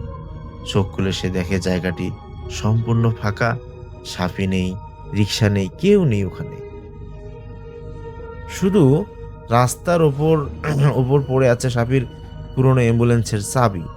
তো গ্রামের লোকজন নিয়ে সারা রাত খোঁজাখুঁজি করা হলো, কিন্তু সাফির কোনো সন্ধান পাওয়া গেল না। 3 দিন পর একটি পরিত্যক্ত গুদামের ভেতর তাকে পাওয়া যায়। সে জীবিত ছিল, কিন্তু আগের চেয়েও ভয়ঙ্কর অবস্থা। তার চুল প্রায় সাদা হয়ে গেছে, চোখ দুটো লাল, আর সে শুধু একটি কথাই বারবার বলছিল, ওরা এখনো লাশ খুঁজছে, ওরা এখনো লাশ খুঁজছে। এরপর থেকে সাপি একটি মানসিক হাসপাতালে রাখা হয়, কিন্তু রহস্যজনক বিষয় হলো হাসপাতালের কয়েকজন নার্স দাবি করছিল সে গভীর রাতে সাপির কক্ষ থেকে 2 জন মানুষের কথা বলার শব্দ শোনা যেত। যখন দরজা খুলে দেখা হতো তখন ঘরে শুধু সাপি একাই থাকতো, কিন্তু আমরা স্পষ্ট শুনছি ভেতরে কে জানি কথা বলে। তো মানে সে জানালার দিকে তাকিয়ে ফিসফিস করে বলতো যে অ্যাম্বুলেন্স এসে গেছে, আমার যাওয়ার সময়, মানে এইরকম কথাবার্তা। এর কয়েক সপ্তাহ পর এক ঝড়ের রাতে সাফি হঠাৎ নিখোঁজ হয়ে যায়। ঘরের দরজা ভেতর থেকে বন্ধ ছিল, জানালার লোহার গ্রিল ছিল, তবুও তাকে আর কখনো খুঁজে পাওয়া যায়নি। তো এরপর থেকে রাসেল ভাই মানে হাসপাতাল সিসিটিভির শেষ যে দৃশ্য ধরা পড়েছিল, সেখানে দেখা যায় সাপি খালি করিডোরে দাঁড়িয়ে কারোর সঙ্গে কথা বলছে। স্পষ্ট বলছে তার সাথে খুব সুন্দরভাবে কথা বলছে। তারপর ধীরে ধীরে অন্ধকারের দিকে হাঁটতে হাঁটতে গিয়ে সে মিলিয়ে গেছে। আর এরপর থেকে আমরা আর ওই সাপির কোনো নিখোঁজ অবস্থায় থাকে এবং তাদেরকে পাই না। দুর্ভাগ্যবশত অনেক দিন পর, প্রায় 7-8 বছর পর, এই সাপিকে তার ছেলে মামা ঢাকায় যান, চাকরি করেন। তিনি গিয়ে দেখেন হঠাৎ দেখেন তিনি রাস্তার পাশে পাগলের ন্যায়, চুল দাড়ি বড় হয়ে গেছে, সে বসে আছে ওখানে। ও দেখে ওর মামা চিনতে পারছে, হ্যাঁ, এটা সাফি নাকি? এই যে তারপর তাকে নিয়ে গিয়ে চুলদারি কাটায় পরিষ্কার করে তাকে দেখে যে সাফি এটা পাগল অবস্থায়। পরে ওকে ট্রিটমেন্ট করে এখন আপাতত সে মোটামুটি একটু সুস্থ রিকভার আছে। রাসেল ভাই, এই ঘটনাটা আমাদের এলাকায় সবাই জানে। তো আসলে ঘটনাটা সত্যতা যারা আমার এলাকা শুনবে তারা অবশ্যই বুঝবে। রাসেল ভাই, এটাই ছিল ঘটনা। আল্লাহ হাফেজ।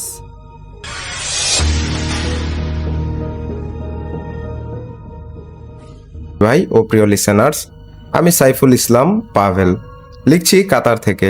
আজকে একটি অদ্ভুত সত্যি ঘটনা নিয়ে হাজির হয়েছি আপনাদের সামনে। আমি এই ঘটনাটি সংগ্রহ করেছি আমার পরিচিত এক ভাইয়ের কাছ থেকে। আমার ভাইয়ের নাম রাশেদ। তিনি পেশায় একজন অ্যাম্বুলেন্স চালক। কথা না বাড়িয়ে চলুন মূল ঘটনায় ফেরা যাক। রাশেদ এই পেশায় আসার আগে অ্যাম্বুলেন্স চালকের সহকারী হিসেবে কাজ করেছেন প্রায় 3 বছর। তার কথা মতো এই জগতের অনেক কিছুই তার চেনা। কত বিচিত্র পরিবার, কত রোগী আর কত লাশ যে জীবনে তিনি দেখেছেন তার সঠিক কোনো হিসাব নেই তার কাছেও। তিনি নিজে যখন অ্যাম্বুলেন্স ড্রাইভার হিসাবে এই পেশায় আসলেন তখন তিনি 25 বছরের টকবগে যুবক। এই পেশার সাথে এতগুলো বছরের পূর্ব অভিজ্ঞতার কারণে তাকে আর নতুন করে ভাবতে হয়নি। এখানে আরো গভীর হয়ে জড়িয়ে পড়েছিল সে। ঘটনার আগের দিন বাসাতেই ছিলেন তিনি। এমন সময় তার কাছে একটি ফোন আসলো। মহল্লার পরিচিত এক বড় ভাই কল দিয়েছেন। তাকে জরুরিভাবে গলির মোড়ে চায়ের দোকানে দেখা করতে বললেন। রাশেদ ভাই যখন দেখা করতে গেলেন তখন প্রায় বিকেল শেষ হয়ে গেছে। মহল্লার সেই বড় ভাই তাকে বললেন, রাশেদ, তুমি কাছের ছোট ভাই বলে তোমাকে ডাকলাম। আমার পরিচিত লোকের 20 বছরের একটি ছেলে মারা গেছে। আসলে মারা গেছে বলতে সুইসাইড করেছে। ওদের বেশ সম্ভ্রান্ত পরিবার, তাই তারা এটা জানাজানি করতে চাচ্ছে না। লাশটা গ্রামে নিয়ে একটু দাফন করতে চাচ্ছে, যাতে কোনো পুলিশি ঝামেলা না হয়। আমাকে তাই জানালো একটা অ্যাম্বুলেন্স ঠিক করে দিতে। যেহেতু তুমি কাছের লোক তাই তোমাকেই বললাম, লাশটি যদি রংপুরে পৌঁছে দিতে। রাশেদ একটু চিন্তা করে বলল, ঠিক আছে, সমস্যা নেই, আমি পৌঁছে দেব, কিন্তু রওনা দিব কখন? লোকটি তাকে জানালো তারা চাচ্ছে এই লাশটা নিয়ে রাতেই রওনা দিতে, যাতে আশেপাশের কেউ বুঝতে না পারে। যদি বোঝে তাহলে সেটা তাদের মানসম্মানের ব্যাপার হবে। রাশেদ ঠিকানা নিয়ে সেখান থেকে চলে আসলো, কারণ রাত হতে আর বেশি দেরি নেই। ঢাকা থেকে এতটা পথ যাবে, এই মুহূর্তে তার একটা প্রস্তুতিরও ব্যাপার রয়েছে। সে রাস্তায় হাঁটতে হাঁটতে তার সহকারী ছেলেটাকে একটা কল দিল, কিন্তু রাশেদ নিজেই 2 দিনের জন্য তাকে ছুটি দিয়েছিল। তবুও কল দিল, এত দূরের পথ গেলে ভালোই হয়। কিন্তু সহকারী ছেলেটা জানালো কাল তার বাড়িতে বিয়ে, তার জন্য না গেলেই ভালো হয়। সে বারবার অনুরোধ করতে থাকে, কি আর করা। বাধ্য হয়ে রাশেদ তখন একাই যাওয়ার সিদ্ধান্ত নিলেন। বাসায় গিয়ে সব কাজ শেষ করে রাশেদ তার গাড়ির সবকিছু মোটামুটি চেক করে রাত 8টার দিকে বড় ভাইয়ের দেয়া ঠিকানা অনুযায়ী সেই বাসার নিচে যান। দারোয়ান গেট খুলে দিতেই তিনি অ্যাম্বুলেন্স নিয়ে গ্যারেজে প্রবেশ করেন। এই বাসায় যে কেউ একজন আত্মহত্যা করেছে তা মনেই হলো না রাশেদের, কারণ এত বছরের অভিজ্ঞতায় সে জানে ঢাকায় কেউ মারা গেলে তাকে গ্যারেজে কাফন পরিয়ে খাটিয়াতে রাখা হয়। কিন্তু এখানে তার কোনো কিছুই স্বাভাবিক মনে হচ্ছে না। রাশেদ গাড়ি নিয়ে ভেতরে প্রবেশ করতেই মহল্লার সেই বড় ভাই এগিয়ে আসলেন তার দিকে। তারপর রাশেদকে সাথে নিয়ে উপরে উঠে গেলেন। 4 তলায় উঠে একটা দরজায় কলিং বেল চাপতেই এক মধ্যবয়স্ক মহিলা দরজা খুলে দিল। রাশেদ খেয়াল করে দেখলো ডাইনিং রুমের মেঝেতে একটা লাল বড় বড় ফুলের প্রিন্টের বিছানার চাদরে ঢাকা সেই লাশটি পড়ে আছে। পাশাবর্তী তখনও বেশ ভালোই মানুষজন জড়ো হয়েছে, সবার চেহারা মলিন। মনে হলো সারাদিন চিন্তা আর কান্নাকাটিতে সবাই ক্লান্ত হয়ে পড়েছে। রাশেদকে দেখে মারা যাওয়া সেই ছেলের বড় ভাই এগিয়ে আসলেন। তারপর তার সাথে কথা বলে লাশ নিচে নেওয়ার কথা বললেন। রাশেদ বলল, লাশ এত দূরে নিয়ে যাব, আপনারা একটা কফিনের ব্যবস্থা করেননি? এই লাশ এভাবে এতটা পথ যাবে কি করে? ছেলেটি জানালো, আসলে আমরা কেউ চাচ্ছি না এখানে এই বিষয়টা কোনোভাবে জানাজানি হোক। এমনকি এই বিল্ডিং এর অনেক লোকও জানে না আমাদের বাসায় কি হয়েছে। তাই আপনার মতো একজন পরিচিতকে খুঁজে নিলাম আমার বন্ধুর মাধ্যমে, আর এজন্যই আমরা কফিন বা খাটিয়ার কোনো ব্যবস্থা করিনি। সে যাই হোক, লাশটা আমরা এভাবেই আপনার গাড়িতে নিতে যাচ্ছি। এবার বাসার আরো 2 জন ছেলে মানুষ সহকারে লাশটা হাতের উপরে তোলা হলো। রাশেদও হাত লাগালো লাশ নিচে নিয়ে যেতে, কিন্তু লাশ তুলতেই মেন দরজা পার করতেই রাশেদের মনে হলো জীবনে এত লাশ সে হাতে বা কাঁধে তুলেছে, কিন্তু এখনো এত ভারী লাগেনি তার। তারা 5 জন মিলে লাশটাকে ধরেছে, কিন্তু এত বেশি ওজন মনে হচ্ছে যে সে নিজেই একাই শুধু লাশটা ধরে আছে, আর কেউ ধরেইনি। এদিকে লাশের ঠান্ডা শরীরটা হাতের স্পর্শে যেন তার শরীরের ভেতরে একটা হিমশীতল ভাব এনে দিল। কর্মজীবনে এই প্রথম একটা লাশ নিয়ে তার শরীরের মাঝে কেমন একটা ভয়ের শিহরণ বয়ে গেল। অনেক কষ্টে লাশটা নিয়ে যখন সবাই নিচে আসলো, তখন রাশেদ অ্যাম্বুলেন্সের পেছনের দরজা খুলে স্ট্রেচার বের করলো। লাশটি স্ট্রেচারে তুলে সে অ্যাম্বুলেন্সের ভেতরে দিয়ে রাশেদ দরজাটা বন্ধ করে দিল।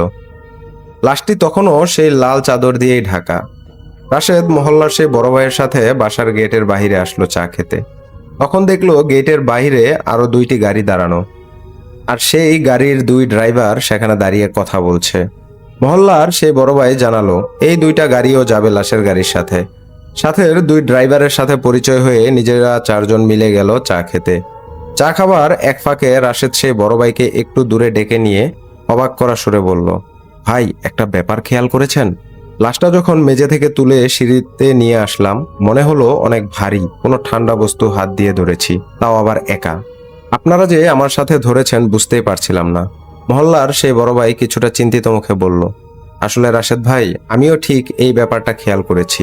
এত বেশি ওজন হাতের উপরে পড়েছিল, আমার মনে হচ্ছিল এই বুঝি হাতটা ছিঁড়ে যাবে, লাশটা ছেড়ে দেই। এমন লাশে তো কিছু সমস্যা থাকবেই। আপনি তো এই জগতেরই লোক, তাই আমার থেকে এ বিষয়ে আপনারই ভালো জানার কথা।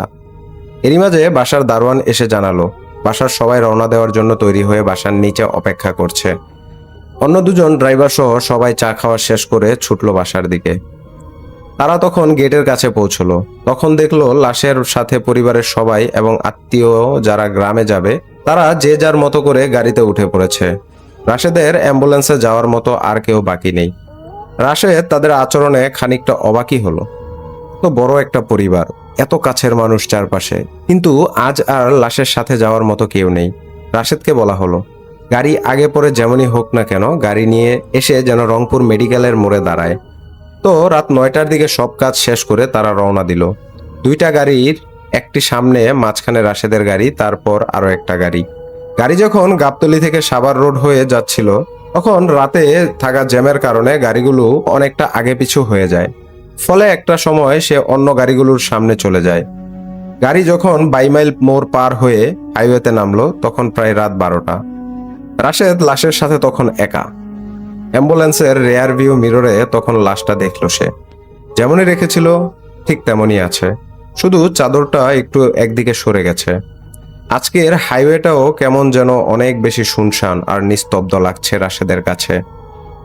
আকাশে একটা গোল চাঁদ আছে বটে, কিন্তু কিছু সময় পর সেটা যেন কালো মেঘে ঢেকে যায় বারবার। শুধু হন হন শব্দ করে অপর পাশ থেকে আসা গাড়িগুলো পাশ কাটিয়ে চলে যাচ্ছে। হাইওয়েতে রাতে একা গাড়িতে লাশ নিয়ে, তাই বাইপাইলের পর থেকেই অ্যাম্বুলেন্সের সাইরেনটা অন করে দিয়েছিল রাশেদ। কিন্তু মিনিট 20 চলার পরই হঠাৎ করে গাড়ির সাইরেনটা 2বারের মতো কেমন একটা অদ্ভুত শব্দ করে বন্ধ হয়ে গেল। কয়েকবার সুইচ চেপেও আর সেটাকে অন করা গেল না। এমন তো কখনো হয় না।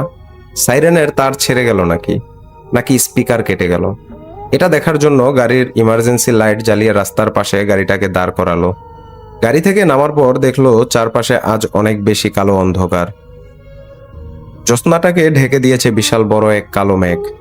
চারপাশে তখন একটা দমকা বাতাস ভেসে আসে যেন কোথাও থেকে। হাইওয়ের পাশে থাকা গাছগুলোর পাতা যেন কেমন সরসর শব্দ করে উঠছে সেই বাতাসে। মোবাইলের ফ্ল্যাশলাইট জ্বালিয়ে সে দরজা খুলে রেখে দাঁড়িয়ে দেখলো কিছুই বোঝা যাচ্ছে না। সবই তো ঠিক আছে। 2বার হাত দিয়ে সেটাকে বাড়ি দিল। এরপরে গাড়িতে এসে গাড়িটাকে অন করে কয়েকবার সাইরেনের সুইচ চাপ দিল। কোনো কাজ হলো না। বেশ কিছুক্ষণ গাড়ি চালানোর পর আবার হঠাৎ করে অ্যাম্বুলেন্সের সাইরেন একা একাই বেজে উঠল।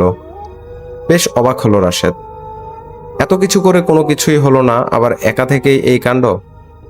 রাশেদ চেক করার জন্য সুইচটা অফ করলো। না, সব তো ঠিকই আছে আগের মতোই। তারের কোনো লুজ কানেকশন ভেবে ব্যাপারটা তেমন পাত্তা দিল না। সাইরেন তখনও অফ করে আছে। আকাশে মেঘ কেটে গিয়ে তখন চাঁদের দেখা মিলেছে।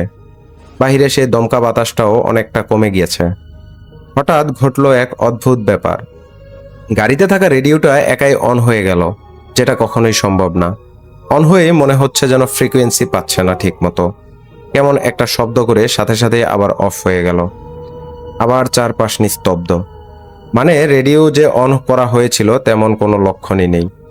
কিছু সময় পর আবার রেডিও একা একাই অন হয়ে গেল। একা একা চ্যানেলগুলো বারবার পাল্টাচ্ছিল, আর অদ্ভুত কিছু শব্দ ভেসে আসছিল রেডিওর থেকে। রাশেদ হাত বাড়িয়ে টাচ স্ক্রিনে চাপতে লাগলো, কোনো কাজ হলো না। রেডিও কাজ করছে তার নিজস্ব নিয়মে। ঠিক সেই সময় বাম পাশে থাকা অ্যাম্বুলেন্সের রেয়ার ভিউ মিররে চোখ পড়ল রাশেদের। আর এক মুহূর্তের মাঝে মনে হলো একটা কালো ছায়া সরে গেল সেখান থেকে। চোখের পলক পড়তে না পড়তেই যেন অন্ধকারে মিশে গেল সেই কালো ছায়া। ভয়ের একটা হিম শীতল স্রোত নেমে গেল তার শির দ্বারা বেয়ে। এই নির্জন রাস্তায় সে একা গাড়িতে, এমন একটা লাশের সাথে রাশেদ। তবু নিজের ভয়কে পাত্তা না দিয়ে সে চোখের ভুল ভেবেই বাকিটা কাটিয়ে দিল। সে তার ভয়কে পাত্তা না দিয়ে গাড়ির গতি আরো কিছুটা বাড়িয়ে দিল। আকাশটাকে তখন আরো বেশ মেঘাচ্ছন্ন লাগছিল। চারপাশে যেন আজ অজানা শ্বাসরুদ্ধকর পরিবেশ। হঠাৎ অ্যাম্বুলেন্সের মাঝ থেকে একটা অদ্ভুত শব্দ ভেসে আসলো তার কানে। কিছু একটা যেন ফিসফিস করে কানে কথা বলছে, যা ভালো করে বোঝার আগে বাতাসে মিলিয়ে যায়। একটু পরে তার শরীর ছুঁয়ে যেন হিমশীতল একটা ঠান্ডা বাতাস স্পর্শ করে চলে গেল। এবার বেশ ভয় করতে শুরু করলো রাশেদের। তার হাত কাঁপতে শুরু করলো ভয়ে।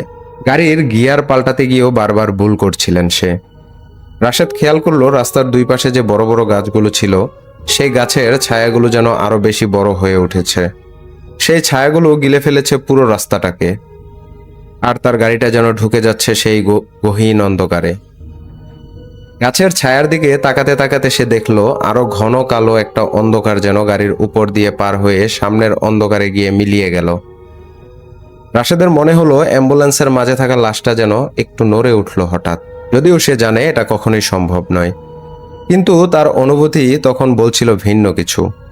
আজ হয়তো অনেক খারাপ কিছু ঘটতে চলেছে তার সাথে। আরেকটু সামনে এগিয়ে যেতে হাইওয়ের দুপাশের গাছের সারি শেষ হয়ে গেল। তখন এক পাশে বড় পুকুর আর অন্য পাশে ফসলি জমির দেখা মিলল। ঠিক তখনই রাশেদ খেয়াল করলো রাস্তার উপরে তার গাড়ি থেকে কিছুটা দূরে একটা জমাট বাঁধা কালো অন্ধকার। গাড়ির হেডলাইটের আলো যেন সেই অন্ধকারকে আলোকিত করতে পারছে না। আরো কাছে এগোতেই মনে হলো সেই জমাট বাঁধা কালো অন্ধকার একটা মানুষের অভাবের মতো লাগছে। রাশেদ আর গাড়ি থামাতে পারল না। সে জমাট বাঁধা সেই অভাবের উপর দিয়ে গাড়িটা চালিয়ে দিল। আর গাড়ির ধাক্কায় সে অন্ধকারের কিছুই হলো না। গাড়ি যেন সে জমাট অন্ধকার ফুঁড়ে বেরিয়ে গেল সামনে। ঠিক তখনই চলন্ত গাড়ির পেছনের দরজা থেকে ভেসে আসতে লাগলো ঠক ঠক ঠক ঠক শব্দ। গাড়ির মিটারে তখন প্রায় ঘন্টায় 70 কিলোমিটারের উপরের গতি দেখাচ্ছে। কিন্তু এত স্পিডে চলা একটি গাড়ির পেছনের দরজায় কে নক করতে পারে? ভয়ে যেন শরীর কাঠ হয়ে গেল রাশেদের। গাড়ির গতির সাথে পাল্লা দিয়ে যেন সেই ঠক ঠক শব্দ বাড়তেই লাগলো। রাশেদ বাধ্য হয়ে গাড়ির গতিটা কিছু কমিয়ে দিল। আর সাথে সাথে যেন নক করা শব্দটা মিলিয়ে গেল। একটু সামনে যেয়ে গাড়ি থামিয়ে দিল রাশেদ। গাড়ি রাস্তার পাশে দাঁড় করিয়ে পানির বোতলটা হাতে নিয়ে সে নামলো। চোখে মুখে পানি দিয়ে কিছুটা স্বস্তি বোধ করলো। সবকিছু কেমন একটা মনের ভুল ভেবে উড়িয়ে দিল সে। কিন্তু কেন যেন হঠাৎ করেই তার গাড়ির পেছনের দরজা চেক করার কথা মনে হলো। তবে গাড়ির পেছনে হয়তো না যাওয়াটাই তার জন্য ভালো ছিল। গাড়ির পেছনের গ্লাস বেয়ে তখন গড়িয়ে পড়ছে রক্তের ফোঁটা। সেই সাথে থোকা থোকা হয়ে লেগে আছে জমাট বাঁধা রক্তের দাগ। তবে কি চলন্ত গাড়িতে রক্তাক্ত হাতে বারবার কেউ নক করছিল? রাশেদ তখন পড়েছে এক উভয় সংকটে। গাড়ির ভেতরে অস্বাভাবিক সমস্যার সাথে এক লাশ, আর বাইরে অজানা বিপদ। কি করবে কিছুই বুঝে উঠতে না পেরে কিছু সময় দাঁড়িয়ে থাকলো সে। এরপর কয়েক মিনিট সবকিছু স্বাভাবিকভাবে চলার পর সে গাড়িতে উঠলো। লাশের দিকে খেয়াল করে দেখলো, না ঠিকই তো আছে। ভয়টা ভুল ভেবে আবার রেডিও অন করে যাত্রা শুরু করলো রাশেদ। গাড়ির সবকিছুই যেন আবার স্বাভাবিক হয়ে গেল। বেশ অনেক সময় নিয়ে গাড়ি চালিয়েছে সে। ভয় অনেকটাই কেটে গেছে তখন। সামনের সেই গাড়িগুলোরও কোনো খবর নেই। মনে হয় তারা আস্তে গাড়ি চালানোর জন্য আরো ভিন্ন জায়গায় থামার কারণে সেগুলো এগিয়ে গেছে। এই ভেবে রাশেদও গাড়ি জোরে টান দিল। এভাবে কিছু সময় চলার পর আবার রেডিওতে দেখা গেল সেই আগের সমস্যা। ফ্রিকোয়েন্সি ঠিক মতো পাচ্ছে না, কেমন একটা শব্দ হচ্ছে। একটা সময় সেটি আবার থেমে গেল। রাশেদ তখন আবার গাড়ির গতি কিছুটা কমিয়ে রেডিওতে এক হাতে চাপ দিতে থাকে, কিন্তু এবারও কোনো কাজ হচ্ছে না। রেডিওটি অফ হয়ে যায়। এর মাঝে রাশেদ খেয়াল করে এক অদ্ভুত সমস্যা। গাড়ির মাঝে একটা অস্বাভাবিক রকমের ঠান্ডা অনুভব করছে সে। ঠান্ডায় যেন জমে হিম হয়ে যাচ্ছে তার শরীর। এর মাঝে সে খেয়াল করলো একটা ডানা ঝাপটানো শব্দ, এবং সেটি তার কান ঘেঁষে যেন সামনের দিকে এগিয়ে গেল। শব্দটা হঠাৎ করে মিলিয়ে গেল, আবার ফিরে আসলো। হপ করে ফিরে আসা সেই শব্দটা অনুসরণ করে দেখলো একটা পেঁচা পাখি বসেছে তার গাড়ির সাইড ভিউ মিররের উপর। পেঁচাটা সামনের দিক হয়ে বসেছে, এত জোরে যে গাড়িটা চলছে, তবুও সেই পাখির শরীরে কোনো পালক উঠছে না, বা সেই পাখির কোনো সমস্যাই হচ্ছে না বসে থাকতে। রাশেদ তার গাড়ির গতি আরো বাড়িয়ে দিল, কিন্তু তবুও কোনো পরিবর্তন আসলো না সেই পাখির। একটু পরেই হঠাৎ পাখিটা সোজা বসা অবস্থায় শুধু মাথাটা ঘুরিয়ে তাকালো রাশেদের দিকে। পাখির চোখের দিকে তাকাতেই যেন ভয়ে হৃৎপিণ্ড বন্ধ হয়ে যাবার উপক্রম। পাখির চোখের মাঝে কোনো কালো মণি নেই, তার জায়গায় কেমন রক্তের মতো দাগ, যেন তার চোখ পেরিয়ে বেরিয়ে আসছে আগুনের মতো লাল এক আভা। এক দৃষ্টিতে তাকিয়ে আছে তার দিকে। এই চোখে যেন একটা টান আছে, কিসের একটা আকর্ষণ আছে, কিছু একটা বোঝাতে চাচ্ছে সে। এরই মাঝে পেছন থেকে কিছু একটার খসখস শব্দ ভেসে আসলো, কিন্তু সেদিকে আর ফিরে তাকানোর ক্ষমতা নেই তার। পাখির চোখের মোহে সে হিতাহিত জ্ঞান হারিয়ে ফেলেছে। ঠিক এরই মাঝে রাশেদের শরীরটা ঠান্ডা কিছুর স্পর্শে যেন আরো বেশি শিউরে উঠল। কয়েক সেকেন্ডের মাঝেই যেন তার উলটপালট হয়ে গেল সব। পেছনে ফিরতেই শুধু একটা ঝটকা এসে দেখলো স্ট্রেচারের উপরে কাপড়ে ঢাকা লাশটি আর নেই। সেটা যেন এক দৈব শক্তির বলে এক ঝটকায় উঠে বসেছে তার মাথার কাছেই, আর ঠান্ডা হাতের স্পর্শ রেখেছে রাশেদের কাঁধে। আর কিছুই যেন ভাববার সময় নেই। তার মনে হলো আজকেই যেন তার জীবনের শেষ দিন। কয়েক মুহূর্তের জন্য সামনে তাকাতেই যেন দেখলো পাখিটা তখন চেয়ে আছে তার মুখের দিকে, আর ঠোঁট বেয়ে তার কিছু একটা গড়িয়ে পড়ছে। ঠিক তখনই কিসের সাথে যেন প্রচন্ড ধাক্কা খেলো সে। আস্তে আস্তে চোখ বন্ধ হয়ে আসলো, আর কিছুই মনে নেই তার। হঠাৎ মনে হলো তার হাত ধরে কেউ টান দিচ্ছে। মাথাটা ঝিমঝিম করতে করতে সেই টানে বাহিরে এসে শুয়ে পড়ল সে। চোখ খুলে দেখলো যাদের ছেলের লাশ নিয়ে সে যাচ্ছিল তারা ঝুঁকে আছে তার মুখের দিকে। সেই ছেলের ভাই তাকে জিজ্ঞেস করলো, কি হয়েছিল তোমার? আমরা চা খাওয়ার জন্য যখন থেমেছিলাম সামনে, যে তুমি আসো কিনা একসাথে যাব, কিন্তু তোমার গাড়ি দেখতে না পেয়ে ফোনে কল দেই, কিন্তু সেটাও তুমি রিসিভ করছিলে না। পরে আমরা আবার ব্যাক করি যে রাস্তায় কিছু হলো কিনা। এদিকে কিছুটা এগিয়ে এসে দেখি তোমার গাড়ি রাস্তার পাশে এই ছোট জংলি গাছগুলোর মাঝে ঢুকে আছে। এসে দেখি তোমার মাথা আর হাত গাড়ির ড্যাশবোর্ডের উপর ছড়িয়ে তুমি অজ্ঞান হয়ে আছো। রাশেদ তখন সবাইকে সবকিছু খুলে বলল। তার মাথাও ফুলে গেছে দুই জায়গায়। পরে গাড়িটি আবার রাস্তায় তুলে তার পেছনে গিয়ে দেখলো লাশটা উপর হয়ে গাড়ির মেঝেতে পড়ে আছে। গায়ের চাদর যেন শরীরের কিছুটা অংশে পেঁচিয়ে আছে শুধু। দুজন মিলে লাশটাকে আবার স্ট্রেচারে তোলার জন্য সোজা করে ধরতেই দেখলো চমকে ওঠার মতো একটা ব্যাপার। লাশ ছেড়ে বাহিরে বেরিয়ে আসলো দৌড়ে। এটা কিভাবে সম্ভব? লাশের চোখ কোথায়? চোখের জায়গায় জমাট বেঁধে আছে টকটকে লাল রক্ত, যেন কেউ খুবলে নিয়ে গেছে চোখের মণি। ভয়ে ভয়ে কোনো মতে লাশের গায়ে পেঁচিয়ে থাকা সেই চাদর দিয়ে লাশটাকে ঢেকে দিয়ে তোলা হলো উপরে। তারপর সিদ্ধান্ত হলো ড্রাইভারের সাথে আরেকজন বসবে। এরপর দুই গাড়ির মাঝখানে অ্যাম্বুলেন্স নিয়ে আবার যাত্রা শুরু হলো। ঘণ্টাখানিক আর কোনো সমস্যা নেই। ড্রাইভারের পাশে থাকা লোকটা তখন ঘুমে জিমাচ্ছে, মাথা বারবার হেলে পড়ছিল জানালার পাশের দিকে।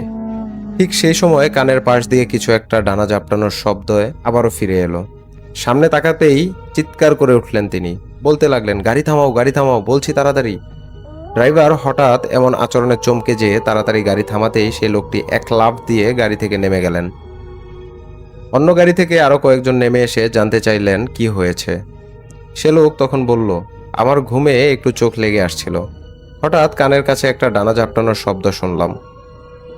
তারপর সামনে তাকিয়ে দেখি একটা পেঁচা পাখি, তার মুখে একটা মানুষের চোখের মতো কিছু।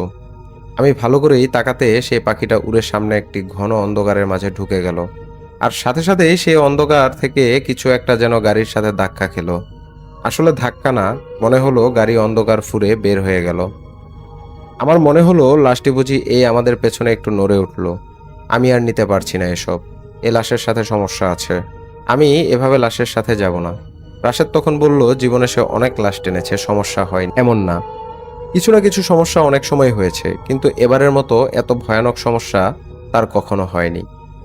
এদিকে লাশ থেকে কিছু কিছু গন্ধ ছাড়া শুরু করেছে, লাশটা ফুলেও গেছে বেশ কিছুটা। কি করবে সেটা ভেবে না পেয়ে গাড়িতে রাশেদের সাথে তখন আরেকজন এসে বসে। তারপর মোবাইলে একটা সূরা প্লে করে দুজনে মিলে গল্প করতে করতে বাকি পথ চলে আসে।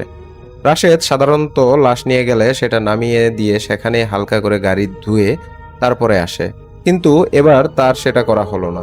কেমন একটা অস্বস্তি হতে লাগলো তার শরীরের মাঝে। তাই সে টাকাটা নিয়ে সোজা চলে এলেন গাড়ি নিয়ে।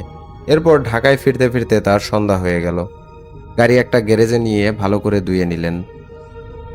তারপরে গাড়ি যেখানে পার্কিং করে রাখেন সেখানে সে গাড়িটা রেখে বাসায় চলে যায়। এখানে বলে রাখি, ঢাকায় অনেক বাসা আছে যেগুলোর পার্কিং এরিয়া ভাড়া দেওয়া হয়। তেমনই একটা জায়গায় মাসিক ভাড়া হিসাবে রাশেদ গাড়ি পার্ক করেন। পরের দিন সকালে যখন রাশেদ অ্যাম্বুলেন্স নিতে আসে তখন সে বাসার দারোয়ান তাকে ডাকলো। তারপর বলল, ভাই অনেক মাস তো হলো আমাদের এখানে গাড়ি রাখেন আপনি। আমি তো রাতে সবকিছু বন্ধ করে শুয়ে পড়ি, কোনোদিন কিছু হয়নি, কিন্তু আজ একটা অদ্ভুত ব্যাপার খেয়াল করলাম। রাশেদ বলল, কেন ভাই, কি হয়েছে? কি অদ্ভুত ব্যাপার বলুন তো? দারোয়ান তাকে বলতে শুরু করলো, তখন মাঝরাত হবে, আমি গেট লাগিয়ে সবকিছু ভালো করে দেখে নিয়ে খাওয়া দাওয়া শেষ করে শুয়ে পড়েছি। ঠিক তখনই মনে হলো আমার ঘরের বাইরে যেন কিছু একটা খসখস করে উঠলো। আমি জানালা দিয়ে বাইরে তাকিয়ে দেখলাম সবকিছুই ঠিক আছে, তেমন কোনো সমস্যা নেই। মনের ভুল ভেবে আবার শুয়ে পড়ি, কিন্তু কিছুক্ষণ পর আবারও সেই খসখস শব্দটা ফিরে আসলো। এবার আর না পেরে আমি লাঠি হাতে নিয়ে উঠে ঘরের বাইরে গেলাম। বাইরে তখনও পার্কিং লাইট জ্বলছে। ঠিক সে সময় আপনার গাড়ির সাইরেনটি হঠাৎ বেজে উঠল। বিশ্বাস করবেন না ভাই, একটু বেজেই এমনভাবে অফ হয়ে গেল আমার শরীরের মাঝে যেন ধক করে কেঁপে উঠল। আমার শরীর যেন ধক করে কেঁপে উঠল। আমি এক দৌড়ে চলে আসলাম আমার রুমে। রাশেদ তখন তাকে অভয় দিয়ে জানালো, হয় এটা তোমার মনের ভুল হবে, গাড়ি অফ, চাবি আমার কাছে, এমন হওয়ার কোনো সম্ভাবনা নেই। তুমি কিছুটা ভয় পেয়েছিলে, তাই মনের ভুলে এরকম কিছু কল্পনা করে নিয়েছো। সেটাই হয়েছে তোমার সাথে। আমি এত মাস ধরে তোমাদের এখানে গাড়ি রাখি, কোনোদিন কোনো সমস্যা হলো না। দারোয়ানও এই কথার সাথে একমত। এইটাই তো ঠিক, এতদিন কোনো সমস্যা হয়নি, হয়তো এটা আমার মনের ভুল ছিল। রাশেদ গাড়ি নিয়ে চলে গেল। এরপরে সে দুদিন বাহিরে ভাড়া মেরে আবার এক সন্ধ্যায় আসলো গাড়ি পার্কিং করতে। গাড়িটা যথাস্থানে পার্ক করে রাশেদ চলে আসলেন বাসায়। পরের দিন খুব ভোরে ফোনের রিংটোন তার ঘুম ভাঙালো। কলটা রিসিভ করতেই ভেসে আসলো সে পার্কিংয়ের সে মালিকের কণ্ঠ। তিনি বললেন, রাশেদ তাড়াতাড়ি তুমি এখনই আমাদের বাসায় চলে আসো। কি হলো কিছু বুঝে উঠতে না পেরে রাশেদ রেডি হয়ে চলে গেল সেই বাসায়। গিয়ে দেখে সেই পার্ক করার জায়গাটায় দারোয়ানের রুমের সামনে বাসার মালিক সহ দারোয়ান বসে আছে। রাশেদ সেখানে যেতেই মালিক তাকে বলল, রাশেদ তুমি তোমার গাড়ির জন্য আজকেই অন্য কোথাও একটা ব্যবস্থা করো, আর এই মাসের ভাড়া তোমার দেওয়া লাগবে না। কি হয়েছে রাশেদ সেটা জানতে চাইলে সে দারোয়ান তাকে বলল, প্রতিদিনের মতো আমি আমার কাজ শেষ করে শুয়ে পড়েছি, তারপর হঠাৎ করে আবার সেদিনের মতো সেই খসখস শব্দ। আমি পাত্তা না দিয়ে আবার শুয়ে পড়লাম, কিন্তু হঠাৎ আরও বাড়তে লাগলো শব্দটা। আমি সহ্য করতে না পেরে এবার লাঠি আর টর্চ নিয়ে ঘর থেকে বের হলাম। ভাবলাম কোনো কুকুর বিড়াল হয়তো ঢুকেছে, সেটা কোনো গাড়ির নিচে হয়তো ঢুকে থাকবে, এর জন্যই এরকম শব্দ হচ্ছে। আমি বের হতেই সেই শব্দটা যেভাবে শুরু হয়েছিল সেভাবেই থেমে গেল। আমি আবার মনের ভুল ভেবে ফিরে আসব, ঠিক তখনই আবার শব্দটা শুনতে পেলাম। তবে এবার মনে হলো যেদিকে আপনার অ্যাম্বুলেন্সটা রাখা, শব্দটা সেই দিক থেকে ভেসে আসছে। মনের ভেতরে একটা ভয় আর উত্তেজনা কাজ করছিল।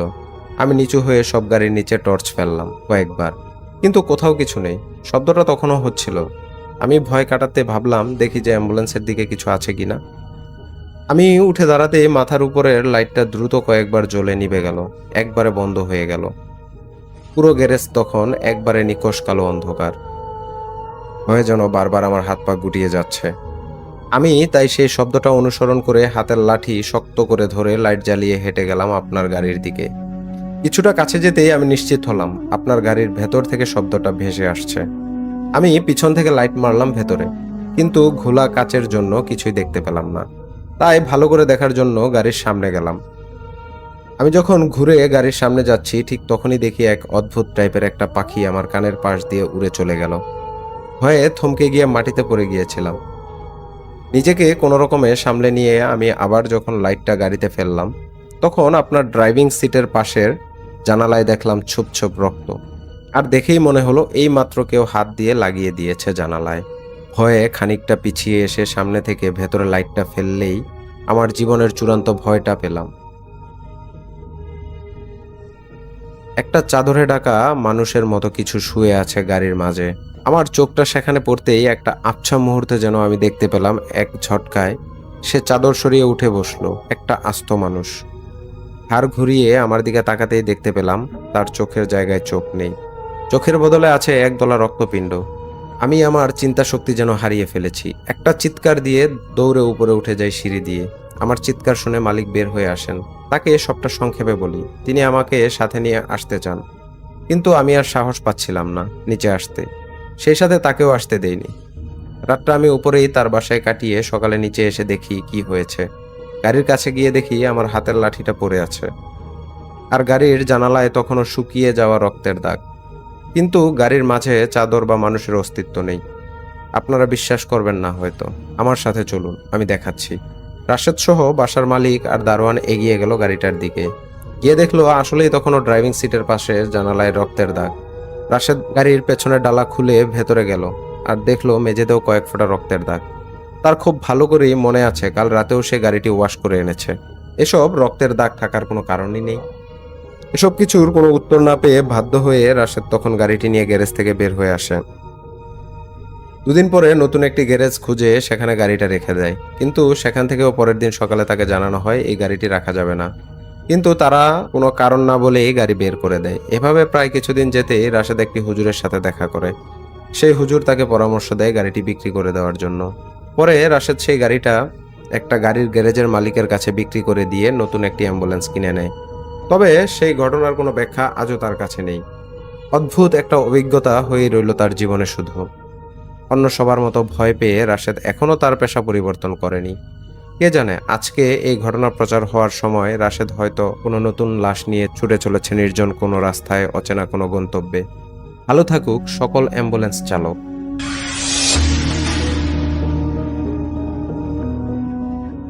আসসালামু আলাইকুম প্রিয় শ্রোতা বন্ধুরা, আশা করি আল্লাহর রহমতে সবাই ভালো আছেন। ভাই, আপনি কেমন আছেন? বরং দোয়া করি ও দোয়া করব যেন আপনি সপরিবার নিয়ে সবসময় ভালো থাকুন এবং এভাবেই আমাদেরকে নিয়মিত ভিডিও উপহার দিন। আমার নাম মোহাম্মদ ইয়াসিন, আমি ঢাকার লালবাগে থাকি। আজ আমি যে ঘটনাটি আপনাকে লিখে পাঠাচ্ছি এটি আমার বন্ধুর সাথে ঘটেছিল। সঙ্গত কারণে আমি ওর নাম ঠিকানা প্রকাশ করছি না, তবে ধরে নিন ওর নাম কাশেম। শিক্ষিত একটা ছেলে কাশেম, কিন্তু পরিস্থিতি ও নিয়তির কাছে হার মেনে তাকে অ্যাম্বুলেন্স ড্রাইভিং এর পেশায় যেতে হয়েছে।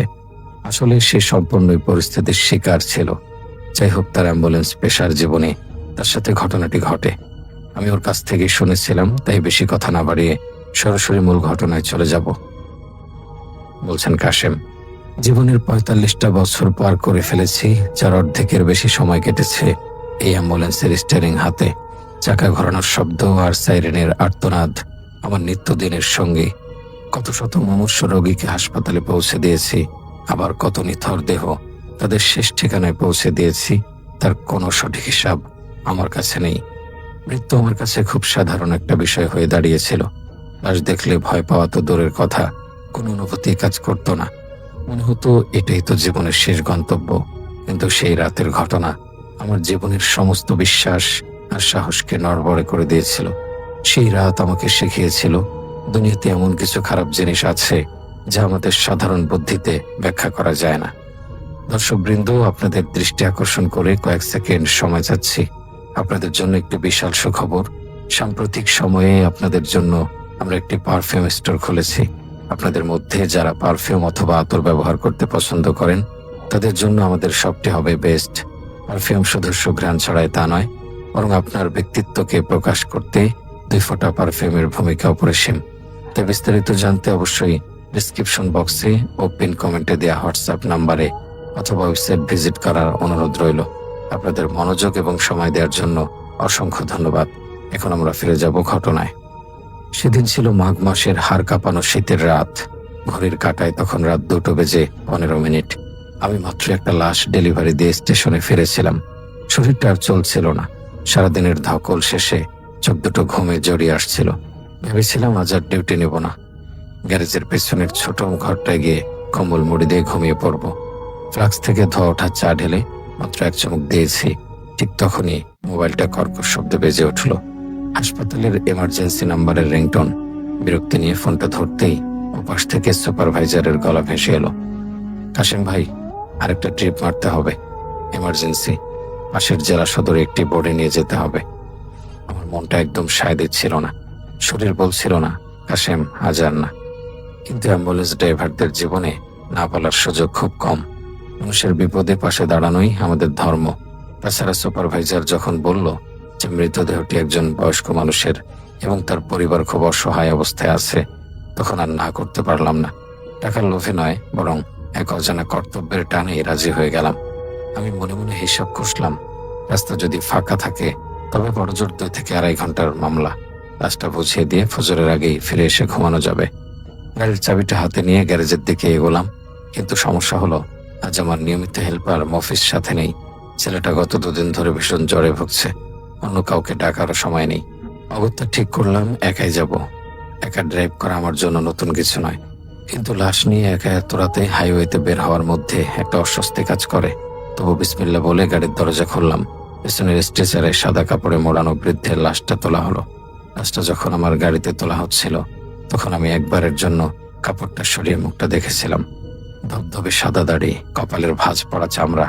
অদ্ভুত এক প্রশান্তি ছিল সে মৃতের মুখে, যেন তিনি বহুদিন পর শান্তির ঘুম ঘুমাচ্ছেন। কিন্তু কেন জানি না, এই অতিরিক্ত শান্ত ভাবটাই আমার মনে এক অজানা অস্বস্তি তৈরি করলো। সাধারণত লাশের মুখে একটা যন্ত্রণার ছাপ থাকে কিংবা শূন্যতা থাকে, কিন্তু এই বৃদ্ধের মুখে যেন এক রহস্যময় হাসি লেগেছিল।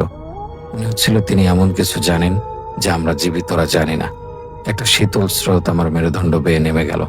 আমি দ্রুত কাপড়টা টেনে দিয়ে ড্রাইভিং সিটে এসে বসলাম। অ্যাম্বুলেন্স স্টার্ট দিয়ে রাস্তায় নামতেই শীতের আসল রূপটা টের পেলাম। গাড়ির হিটারটা কাজ করছে, তবু মনে হচ্ছে কনকনে ঠান্ডা বাতাস জানালার কোনো এক অদৃশ্য ফাঁক গলে ভেতরে ঢুকে হাড় পর্যন্ত কাঁপিয়ে দিচ্ছে। শহরের রাস্তাঘাট একদম জনমানবহীন। এই শীতে মানুষ তো দূরের কথা, একটা কুকুর বেড়ালেরও দেখা নেই। সবাই যে যার ডোরায় উষ্ণতা খুঁজছে। ল্যাম্পপোস্টগুলোর আলো কুয়াশার কারণে ঘোলাটে দেখাচ্ছে, যেন আলো নিজেই অন্ধকারের সাথে লড়াই করে ক্লান্ত হয়ে পড়েছে। রাস্তার পেছ ঢালা কালো পথটা হেডলাইটের আলোয় চকচক করছে। ইঞ্জিনের একঘেয়ে যান্ত্রিক শব্দের সাথে সাথে আমার মনে নানা চিন্তা ঘুরপাক খাচ্ছিল। অন্যদিন গাড়ি চালানোর সময় আমি গান শুনি বা রেডিওর খবর শুনি, কিন্তু আজ কেন জানি কোনো শব্দই সহ্য হচ্ছে না। চারপাশের নিস্তব্ধতা যেন আমাকে গ্রাস করছে। আমি মাঝে মধ্যে রিয়ার ভিউ মিরর দিয়ে পেছনের কেবিনের দিকে তাকাচ্ছিলাম। কাছের ওপাশে সাদা কাপড়ে মোড়ানো সেই অবয়বটা স্থির হয়ে আছে। গাড়ি যখন কোনো স্পিড ব্রেকারের ঝাঁকুনি খাচ্ছিল, তখন লাশটা একটু নড়ে উঠছিল। আর প্রতিবার নড়ে ওঠার সাথে সাথে আমার বুকের ভেতরটা ধক করে উঠছিল। মনে হচ্ছিল এই বুঝি কাপড় সরিয়ে বৃদ্ধ উঠে বসবেন। আমি জোর করে মন থেকে কুচিন্তা দূর করার চেষ্টা করলাম। নিজেকে বোঝালাম, কাশেম, তুমি ভয় পাচ্ছ কেন? তুমি তো কত লাশ বহন করেছো, এটা তো একটা মৃতদেহ মাত্র। কিন্তু মনের ভেতর থেকে কে যেন ফিসফিস করে বলছিল, আজকের রাতটা সাধারণ রাত নয়। আজকের বাতাস, আজকের অন্ধকার, সবকিছুই অন্যরকম। আমার অজান্তে একটা চাপা আতঙ্ক বুকের ভেতর দানা বাঁধতে শুরু করলো। আমি জানতাম না সামনের রাস্তায় আমার জন্য কি অপেক্ষা করছে। শুধু বুঝতে পারছিলাম আমি একা নই। আমার সাথে কিংবা আমার চারপাশে এমন কিছু আছে যা চোখের দেখা যায় না। শহরের শেষ সীমানা পেরিয়ে আমি যখন শহরতলির এক নির্জন রাস্তায় প্রবেশ করলাম, তখন পরিবেশটা দ্রুত পাল্টাতে শুরু করলো। এতক্ষণ শহরের যে টিমটিমে আলোগুলো সঙ্গ দিচ্ছিল, সেগুলো পেছনে ফেলে এসেছি। এখন সামনে শুধু ধুধু অন্ধকার আর আমার গাড়ির হেডলাইটের তীব্র আলো। কিন্তু অদ্ভুত ব্যাপার হলো, সে আলো যেন খুব বেশি দূরে পৌঁছাতে পারছে না। হঠাৎ করেই খেয়াল করলাম চারপাশের অন্ধকার যেন আমাকে একেবারে গিলে খেতে আসছে। এই অন্ধকার সাধারণ রাতের অন্ধকারের মতো নয়, এটি যেন আরো গভীর, আরো কালো, আরো ভারী। মনে হচ্ছে যেন পৃথিবীর সমস্ত আলো এই রাস্তাটুকু থেকে কোনো এক অদৃশ্য শক্তি শুষে নিয়েছে। হেডলাইটের আলো অন্ধকারের গায়ে ধাক্কা খেয়ে যেন অসহায়ভাবে ফিরে আসছে। গাড়ির গতি আমি স্বাভাবিকই রেখেছিলাম, কিন্তু মনের ভিতর অস্বস্তিটা বাড়ছিল। কিছুক্ষণ যাওয়ার পরই শুরু হলো কুয়াশার দাপট। শহর থেকে বের হওয়ার সময় হালকা কুয়াশা ছিল, কিন্তু এখন তার সহ্যের সীমা ছাড়িয়ে গেল। এত ঘন কুয়াশা আমি আমার 25 বছরের ড্রাইভিং জীবনে খুব কমই দেখেছি। মনে হচ্ছে আকাশ থেকে মেঘ নয়, বরং সাদা ধোয়ার মতো ভারী কোনো পর্দা নেমে এসেছে। সামনের রাস্তা তো দূরের কথা, গাড়ির বনেটটাও ঠিক মতো দেখা যাচ্ছে না। বাধ্য হয়ে আমি গাড়ির গতি কমিয়ে দিলাম। এমন পরিস্থিতিতে জোরে চালানো মানেই নিশ্চিত মৃত্যু। আমি খুব সাবধানে ধীর গতিতে গাড়ি এগিয়ে নিয়ে যাচ্ছিলাম। ওয়াইপারগুলো চালু করে দিয়েছি, কিন্তু তাতে কোনো লাভ হচ্ছে না। কাছের ওপর কুয়াশার আস্তরণ পড়তেই থাকছে। হঠাৎ আমার মনে হলো এক অদ্ভুত দৃশ্য। কুয়াশাগুলো যেন আর স্বাভাবিকভাবে বাতাসে ভাসছে না। সাধারণ কুয়াশা যেমন এলোমেলোভাবে ছড়িয়ে থাকে, এটা তেমন নয়। মনে হচ্ছে কুয়াশার কুণ্ডলীগুলো সাপের মতো আঁকাবাঁকা হয়ে আমার গাড়ির দিকে এগিয়ে আসছে। আমি স্পষ্ট দেখলাম সাদা ধোয়ার মতো কুণ্ডলীগুলো জানালার ফাঁক ফোকর খোঁজার চেষ্টা করছে, যেন বাইরে থেকে কোনো খারাপ জিনিস জোর করে গাড়ির ভেতরে ঢুকতে চাইছে। এই দৃশ্য দেখে আমার গলা শুকিয়ে কাঠ হয়ে গেল। বাইরের তাপমাত্রা হিমাঙ্কের কাছাকাছি, অথচ আমার কপালে বিন্দু বিন্দু ঘাম জমতে শুরু করলো। ভয়ের শীতল স্রোত আমার শিরা উপশিরায় ছড়িয়ে পড়ল। আমি দ্রুত হাত বাড়িয়ে পাশে রাখা পানির বোতলটা কাছে টেনে নিলাম। হাতটা কাঁপছিল। চিপি খুলে ঢকঢক করে বেশ খানিকটা পানি পান করলাম, কিন্তু গলার শুষ্কতা গেল না। মনে হচ্ছিল আমি কোনো এক বদ্ধ ঘরে আটকা পড়েছি, যেখানে বাতাস ফুরিয়ে আসছে।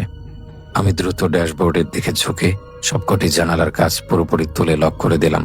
সেন্ট্রাল লকটা চেক করলাম 2 বার, কিন্তু অস্বস্তিটা গেল না।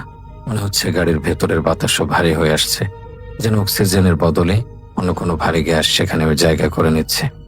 অজানা ভয়ে আমার বুক ধরফর করতে লাগলো। হৃৎপিণ্ডের শব্দ আমি নিজের কানে শুনতে পাচ্ছিলাম। ধুপ ধুপ ধুপ। আমি মনে মনে দোয়া দরুদ পড়া শুরু করলাম। ছোটবেলা মায়ের কাছে শেখা আয়াতুল কুরসি বের বের করে হাওড়াতে লাগলাম। বিপদে পড়লে মহান আল্লাহ তাআলাই একমাত্র আশ্রয়। কিন্তু আমার জবান জড়িয়ে আসছিল, শব্দগুলো ঠিক মতো উচ্চারণ করতে পারছিলাম না। মনে হচ্ছিল কি আমার গলা চেপে ধরে শব্দগুলোকে আটকে রাখতে চাইছে। আমি বুঝতে পারছিলাম এই রাস্তাটা স্বাভাবিক নয়। এই কুয়াশা, এই অন্ধকার, এগুলো প্রকৃতির স্বাভাবিক নিয়ম মেনে চলছে না। গাড়িটা এখন প্রায় পিঁপড়ার গতিতে চলছে। আমি স্টিয়ারিং হুইলটা এত শক্ত করে ধরে রেখেছিলাম যে আঙুলগুলো ব্যথা করতে শুরু করেছে। আমার চোখ রাস্তার দিকে স্থির, কিন্তু মনের চোখ বারবার চলে যাচ্ছে পেছনের কেবিনে। লুকিং গ্লাসে তাকানোর সাহস পাচ্ছিলাম না। পাশে যদি সেখানে এমন কিছু দেখি যা আমি দেখতে চাই না। তবু মানুষের স্বভাব বড় অদ্ভুত, যা নিষেধ মন সেদিকেই টানে। আমি আর চোখে একবার রিয়ার ভিউ মিররের দিকে তাকালাম। পেছনের কেবিনে আবছা অন্ধকার। সে অন্ধকারের মধ্যে সাদা কাপড়ে মোড়ানো লাশটা যেন আগের চেয়ে একটু বেশি উজ্জ্বল দেখাচ্ছে। মনে হলো লাশের চাদরটা কি একটু নড়ে উঠল, নাকি গাড়ির ঝাঁকুনি। আমি দ্রুত চোখ সরিয়ে নিলাম। হে আল্লাহ, আমাকে রক্ষা করো, আমি সশব্দে বলে উঠলাম। নিজের গলার আওয়াজ নিজের কাছে অচেনা লাগলো। গাড়ির ভেতরের এই দম বন্ধ করা পরিবেশ আর বাইরের ওই জীবন্ত কুয়াশার আক্রমণ, সব মিলিয়ে আমি এক অসহ্য মানসিক চাপের মধ্যে পড়ে গেলাম। মনে হচ্ছিল এই রাত আর শেষ হবে না, এই রাস্তা আর ফুরাবে না। আমি যেন কোনো এক অন্তহীন গোলক ধাঁধায় আটকা পড়েছি। আজকের রাতটা যে সহজে কাটবে না, সে নির্মম সত্যটা আমি হাড়ে হাড়ে টের পাচ্ছিলাম। আমি গাড়ি চালাচ্ছি আর ক্রমাগত দোয়া পড়ছি। আমার চোখ রাস্তার দিকে স্থির, যদিও সেই ঘন কুয়াশায় কিছুই দেখা যাচ্ছে না। আমার সমস্ত মনোযোগ এখন রাস্তার ওই সাদা পর্দার দিকে। হঠাৎ করে এক আশ্চর্যজনক ঘটনা ঘটল। যে কুয়াশা এতক্ষণ আমাকে চারপাশ থেকে চেপে ধরেছিল, সাপের মতো পেঁচিয়ে ধরতে চেয়েছিল, তা যেন কোনো এক জাদুমন্ত্রে কমতে শুরু করলো। বাতাসের ঝাপটায় নয়, বরং মনে হলো কেউ যেন ইচ্ছা করে পর্দাটা সরিয়ে নিচ্ছে। দৃষ্টিসীমা পরিষ্কার হতে দেখে আমার মনে সাময়িক স্বস্তি ফিরে এলো। আমি ভাবলাম, যাক, হয়তো বিপদ কেটে গেছে, হয়তো আবহাওয়া আবার স্বাভাবিক হচ্ছে। আল্লাহ তাআলার কাছে শুকরিয়া জানিয়ে আমি অ্যাক্সিলারেটরে একটু চাপ দিলাম, কিন্তু সেই স্বস্তি বা আনন্দ 1 মিনিটের বেশি স্থায়ী হলো না। কুয়াশা পুরোপুরি সরে যাওয়ার সাথে সাথেই হেডলাইটের আলোয় সামনের রাস্তায় যা ভেসে উঠল তা দেখে আমার শরীরের রক্ত হিম হয়ে গেল। পাটা অজান্তেই ব্রেক প্যাডেলের উপর চলে গেল। আমার গাড়ি থেকে বেশ কিছুটা সামনে, প্রায় 50-60 গজ দূরে সারিবদ্ধভাবে কিছু লোক রাস্তা পার হচ্ছে।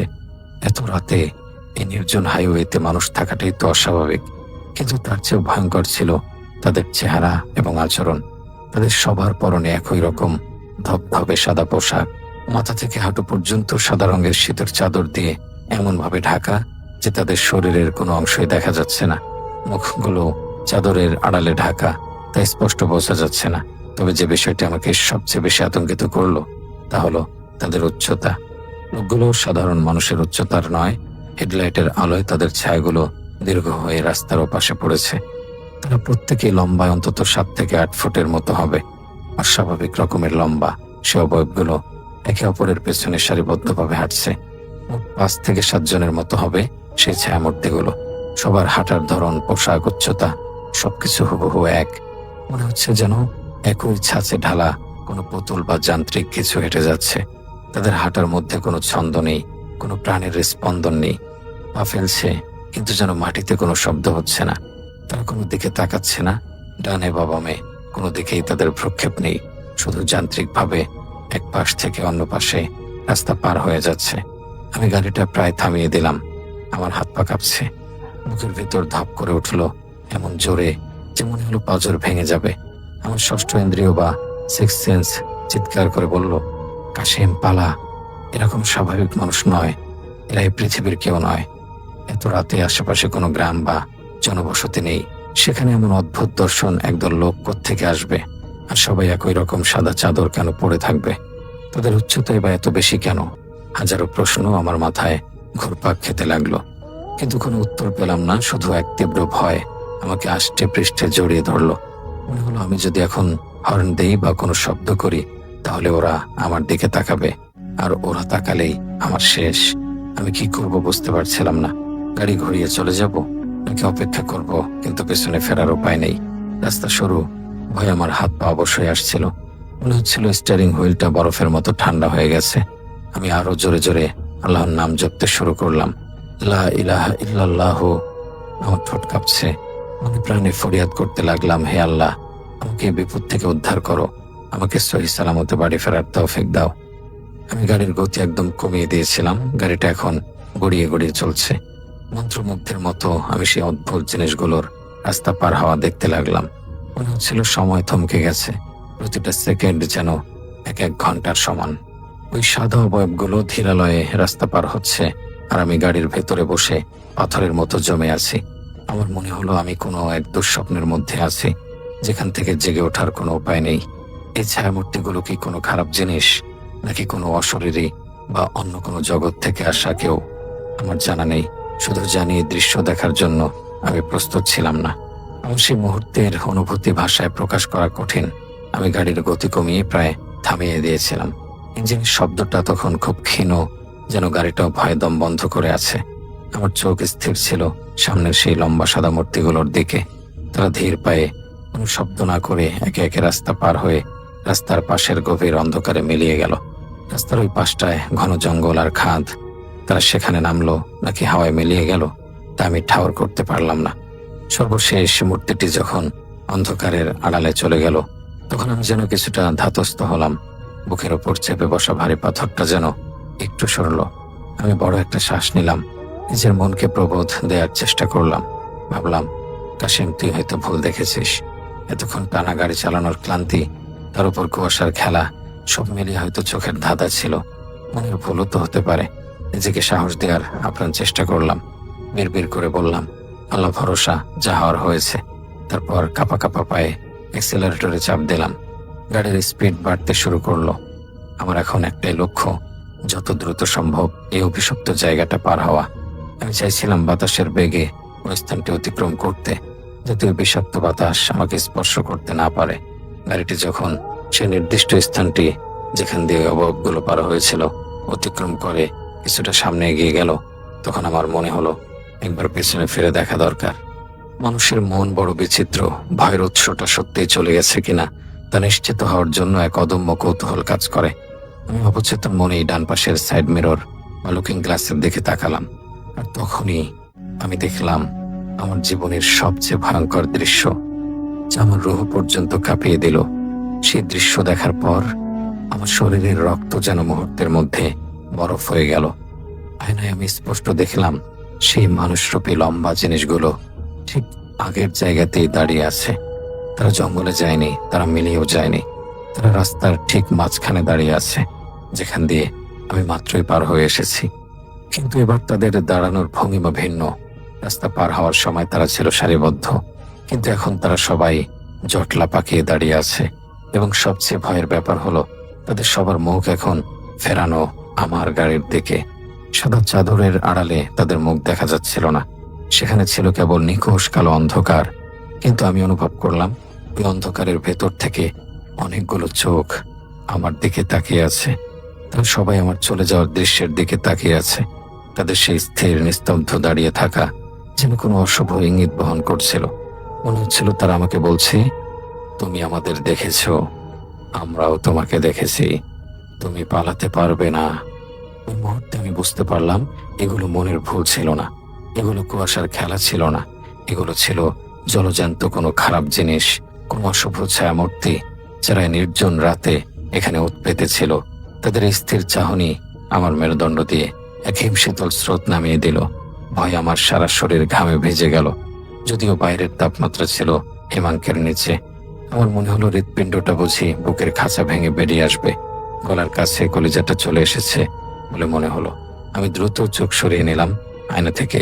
আমার মনে হলো আমি যদি আর এক মুহূর্ত ওই আয়নায় তাকিয়ে থাকি তাহলে আমি হয়তো জ্ঞান হারাবো, অথবা আমার হার্ট অ্যাটাক হবে। আমি পাগলের মতো এক্সেলারেটরে জোরে চাপ দিলাম। ইঞ্জিনের গর্জনে রাতের নিস্তব্ধতা খান খান হয়ে গেল। আমার মনে হলো ওই ছায়ামূর্তিগুলো যে কোনো মুহূর্তে দৌড়ে এসে আমার গাড়ির ওপর ঝাঁপিয়ে পড়তে পারে, কিংবা তাদের লম্বা হাত বাড়িয়ে আমাকে ধরে ফেলতে পারে। আমি শুধু পালাতে চাইছিলাম ওই নরক থেকে। রাস্তা আঁকাবাঁকা ছিল, কিন্তু আমি সেদিকে খেয়াল করিনি। আমি শুধু জানতাম আমাকে বাঁচতে হবে। ওই সাদা চাদরে ঢাকা লম্বা অবয়বগুলো আমার মস্তিষ্কে গেঁথে গেল এক বিভীষিকা হয়ে। বাকি রাস্তাটা আমি কিভাবে পার করেছি তা আমি নিজেও জানি না। আমার মস্তিষ্কে তখন কোনো যুক্তি কাজ করছিল না, শুধু একটাই চিন্তা, পালাতে হবে, যত দ্রুত সম্ভব পালাতে হবে। স্পিডোমিটারের কাঁটা তখন কততে ছিল আমার খেয়াল নেই। আমি শুধু স্টিয়ারিংটা আঁকড়ে ধরে রেখেছিলাম। সাইড মিররে ওই দৃশ্য দেখার পর থেকে আমার মনের অবস্থা পুরোপুরি বিগড়ে গিয়েছিল। আমার মনে হচ্ছিল আমি গাড়ি চালাচ্ছি ঠিকই, কিন্তু আমার নিয়ন্ত্রণ নিজের হাতে নেই। আমার মনে নানা উল্টাপাল্টা চিন্তা আসতে শুরু করলো। মনে হচ্ছিল এই বুঝি সেই সাদা পোশাকের দীর্ঘদেহী ছায়ারা আবার বাতাসের বেগে উড়ে এসে গাড়ির সামনে দাঁড়াবে, কিংবা হঠাৎ করে জানালার পাশে এসে সেই চাদর ঢাকা মুখ নিয়ে উকে দেবে। আতঙ্কে আমি বারবার পেছনের কেবিনের লুকিং গ্লাসে তাকাচ্ছিলাম। আমার মনে এক অদ্ভুত ভয়ঙ্কর সন্দেহ দানা বাঁধল। পেছনের স্ট্রেচারে থাকা বৃদ্ধের লাশটি কি এখনো ওখানে আছে, নাকি সেও কোনোভাবে ওই ছায়াদের সাথে মিশে গেছে? এমন তো হতে পারে ওই রাস্তায় যারা দাঁড়িয়েছিল তারা এই লাশের সঙ্গী সাথী, কিংবা ওই ছায়াদেরই কেউ কি এখন লাশের জায়গায় শুয়ে আছে। এই অনিশ্চয়তা আমাকে পাগল করে তুলছিল। মনে হচ্ছিল পেছনের কেবিনে আমি একা নই। লাশের সাদা কাপড়টা কি নড়ছে? ওই বৃদ্ধ কি এখন উঠে বসবেন? আমার ঘাড়ের কাছে গরম নিঃশ্বাস অনুভব করছিলাম। যদিও গাড়ির জানালা সব বন্ধ, মনে হচ্ছিল পেছনের সিট থেকে কেউ আমার দিকে তাকিয়ে আছে। বারবার মনে হচ্ছিল লাশের হাতটা বুঝে এসে আমার কাঁধে স্পর্শ করবে। আমি ভয়ে কুঁকড়ে যাচ্ছিলাম। ভাবছিলাম আজকে আমি আদৌ বাড়ি ফিরতে পারবো, নাকি এই লাশ ঠিকানায় পৌঁছে দেওয়ার আগেই আমি নিজেই লাশে পরিণত হব। সারা রাস্তা আমি অনবরত আল্লাহর নাম জপতে থাকলাম। ইয়া আল্লাহ ছাড়া আমার মুখে আর কোনো কথা ছিল না। আমার মনে হচ্ছিল দূর থেকে কেউ বা কারা আমাকে ক্রমাগত লক্ষ্য করছে। এক অদৃশ্য চোখ যেন অন্ধকারের ভেতর থেকে আমার প্রতিটি গতিবিধি অনুসরণ করছে। রাস্তার পাশের গাছগুলোকেও মনে হচ্ছিল এক একটা দূত। বাতাসে গাছের পাতা নড়ার শব্দকেও মনে হচ্ছিল ফিসফিসানি। প্রতিটি মুহূর্ত আমার কাছে মনে হচ্ছিল এক একটি যুগের সমান সময় যেন কাটছেই না। অবশেষে দীর্ঘ আতঙ্কের প্রহর শেষে আমি নির্দিষ্ট ঠিকানায় পৌঁছালাম। জেলা সদরের সেই বাড়িটার সামনে যখন গাড়ি থামালাম, তখন ফজরের আজান ভেসে আসছে। দূর থেকে লাশের অপেক্ষায় থাকা পরিবারটি বাইরেই দাঁড়িয়েছিল, তাদের চোখে মুখে শোকের ছায়া। কিন্তু আমার দিকে তাকানোর সময় তাদের চোখে বিস্ময় দেখলাম। হয়তো আমার বিধ্বস্ত চেহারা, ঘামে ভেজা শরীর আর ভয়ার্ত চোখ দেখে তারা অবাক হয়েছিল। আমি গাড়ি থামিয়ে দ্রুত নেমে পড়লাম। আমার হাত পা তখনও ঠকঠক করে কাঁপছিল। আমি সোজা হয়ে দাঁড়াতে পারছিলাম না। কোনো মতে স্ট্রেচারটা বের করে লাশটি পরিবারের লোকজনের হাতে বুঝিয়ে দিলাম। তাদের কান্নাকাটি বা শোকের দিকে আমার কোনো খেয়াল ছিল না। কে কি বলছে, কে কাঁদছে, সব আমার কানের পাশ দিয়ে চলে যাচ্ছিল। আমি শুধু চাইছিলাম দায়িত্ব শেষ করে এই জায়গা থেকে, এই লাশের কাছ থেকে পালাতে। আমার মনে হচ্ছিল লাশটা নামিয়ে দেওয়ার পরও ওই খারাপ জিনিসগুলোর ছায়া আমার গাড়িতে লেগে আছে। নিজের পারিশ্রমিকটা বুঝে নেওয়ার সময় আমার হাত কাঁপছিল। তারা হয়তো ভেবেছিল ঠান্ডায় কাঁপছি, কিন্তু তারা জানতো না এই কাঁপুনি হাড়ের ভেতর থেকে আসা এক আদিম ভয়ের কাঁপুনি। টাকাটা পকেটে ঢুকিয়ে আমি এক মুহূর্ত দেরি না করে আবার গাড়িতে উঠলাম। পানি খাবার বা বিশ্রাম নেওয়ার কোনো ইচ্ছাই আমার ছিল না। আমি শুধু চাইছিলাম নিজের নিরাপদ আশ্রয়ে ফিরে যেতে। লাশ নামিয়ে দিয়ে ফেরার পথেও আমার আতঙ্ক কমল না। যদিও গাড়ি এখন খালি, পেছনে কোনো লাশ নেই, কিন্তু আমার মনে হচ্ছিল পেছনের কেবিনে এখনো সেই লাশটা রয়ে গেছে। সে ভারী ভাব, সেই শীতল অনুভূতিটা গাড়ি থেকে যায়নি। আমি বারবার ঘাড় ঘুরিয়ে পেছনে তাকাচ্ছিলাম, যদিও সেখানে কিছুই ছিল না, শুধু খালি স্ট্রেচারটা পড়েছিল। কিন্তু আমার মনের চোখ দেখছিল অন্য কিছু। সেই সাদা পোশাকের লম্বা ছায়ামূর্তিগুলোর দাঁড়িয়ে থাকার দৃশ্য আমার মানসপটে বারবার ভেসে উঠছিল। তাদের সেই নিস্তব্ধ অন্ধকার চাহনি যেন আমাকে তাড়া করে ফিরছিল। পুরোটা পথ রাস্তা ফাঁকা ছিল, ভোরের আলো ফুটতে শুরু করেছে, কিন্তু আমার মনে হচ্ছিল সেই কুয়াশাচ্ছন্ন অন্ধকার এখন আমার চারপাশে ঘিরে আছে। মনে হচ্ছিল আমি যদি আবার ওই আয়নায় তাকাই, দেখব তারা আমার গাড়ির পেছনের সিটে বসে আছে। সে যখন বাড়ির কাছাকাছি পৌঁছালো, তখনও তার মনে হচ্ছিল সেই অশরীরী বা অজানা অবয়বগুলো তার পিছু ছাড়েনি। তারা যেন দূর থেকে তাকে পাহারা দিয়ে বাড়ি পর্যন্ত পৌঁছে দিচ্ছে, যেন নিশ্চিত করছে আমি যেন এই কথা কাউকে না বলি। অবশেষে নিজের বাড়িতে পৌঁছে আমি যেন হাঁপ ছেড়ে বাঁচলাম। গ্যারেজে গাড়িটা কোনো মতো ঢুকে আমি টলতে টলতে ঘরে ঢুকলাম। আমার স্ত্রী দরজা খুলে আমার অবস্থা দেখে আটকে উঠল। আমার চোখ লাল, চেহারা ফ্যাকাশে, শরীর বরফের মতো ঠান্ডা। ঘরে ঢোকার সাথে সাথেই আমার শরীর ভেঙে পড়ল। আমি ধপ করে মেঝেতে বসে পড়লাম। সেদিন দুপুরের পর থেকেই আমার শরীরে প্রচন্ড জ্বর এলো। থার্মোমিটারের তাপমাত্রা এত বেশি উঠল যে বাড়ির সবাই ভয় পেয়ে গেল। 104-105 ডিগ্রি জ্বর। সেই সাথে শুরু হলো প্রলাপ বকা। আমি জ্বরের ঘুরে বারবার সেই সাদা পোশাকের লোকগুলোর কথা বলছিলাম। আমার স্ত্রী পরে বলেছিল আমি নাকি ভয়ে চিৎকার করে বলেছিলাম, ওরা তাকিয়ে আছে, আয়নায় তাকালে ওরা ধরে ফেলবে। ওরা মানুষ না, ওরা লম্বা, অনেক লম্বা। আমার স্ত্রী ও পরিবারের সদস্যরা কিছু বুঝতে পারছিল না। তারা ভাবছিল আমি হয়তো লাশের ভয় পেয়েছি বা অতিরিক্ত ক্লান্তিতে আবল তাবল বকছি। তারা শুধু আমার শিয়রে বসে আল্লাহর নাম নিচ্ছিল আর মাথায় পানি ঢালছিল। টানা 1 সপ্তাহ আমি বিছানায় পড়ে রইলাম। জ্বরের তীব্রতায় আমি রাতে ঘুমাতে পারতাম না। চোখ বন্ধ করলেই সেই কুয়াশার সেই লম্বা সাদা মূর্তিরা চোখের সামনে ভেসে উঠত। মনে হতো তারা জানালার বাইরে দাঁড়িয়ে আছে। ডাক্তার এসে ওষুধ দিয়ে গেলেও আমার মনের আতঙ্ক কাটছিল না। শরীরের রোগ হয়তো ওষুধে সারে, কিন্তু মনের ভেতর ঢুকে যাওয়া ভয় তো সহজে যায় না। 1 সপ্তাহ পর যখন আমার জ্বর কমলো, তখন আমার শরীর ছিল ভীষণ দুর্বল, কিন্তু শরীরের দুর্বলতার চেয়ে মনের আঘাতটা ছিল অনেক বেশি গভীর। সেদিনের সেই হাড় হিম করা ভয়টা আমার মনে স্থায়ীভাবে গেঁথে গেল। আমি কাশেম, যে কিনা 25 বছর ধরে লাশের গাড়ি চালাই, সে আমি আর কোনোদিন রাতে একা দূরপাল্লার ট্রিপে যাইনি। যত টাকার অফারই আসুক, যত ইমার্জেন্সি হোক, সূর্যাস্তের পর আমি আর হাইওয়েতে গাড়ি নিয়ে নামিনি। আমার সহকর্মীরা অবাক হয়, অনেকে হাসাহাসি করে, কিন্তু আমি জানি আমি ওই রাতে কি দেখেছি।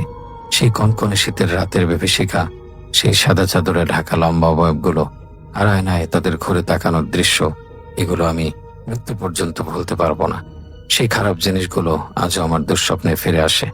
আল্লাহ তাআলা যেন আর কোনোদিন আমাকে বা অন্য কাউকে এমন ঘটনার মুখোমুখি না করেন, এটা আমার এক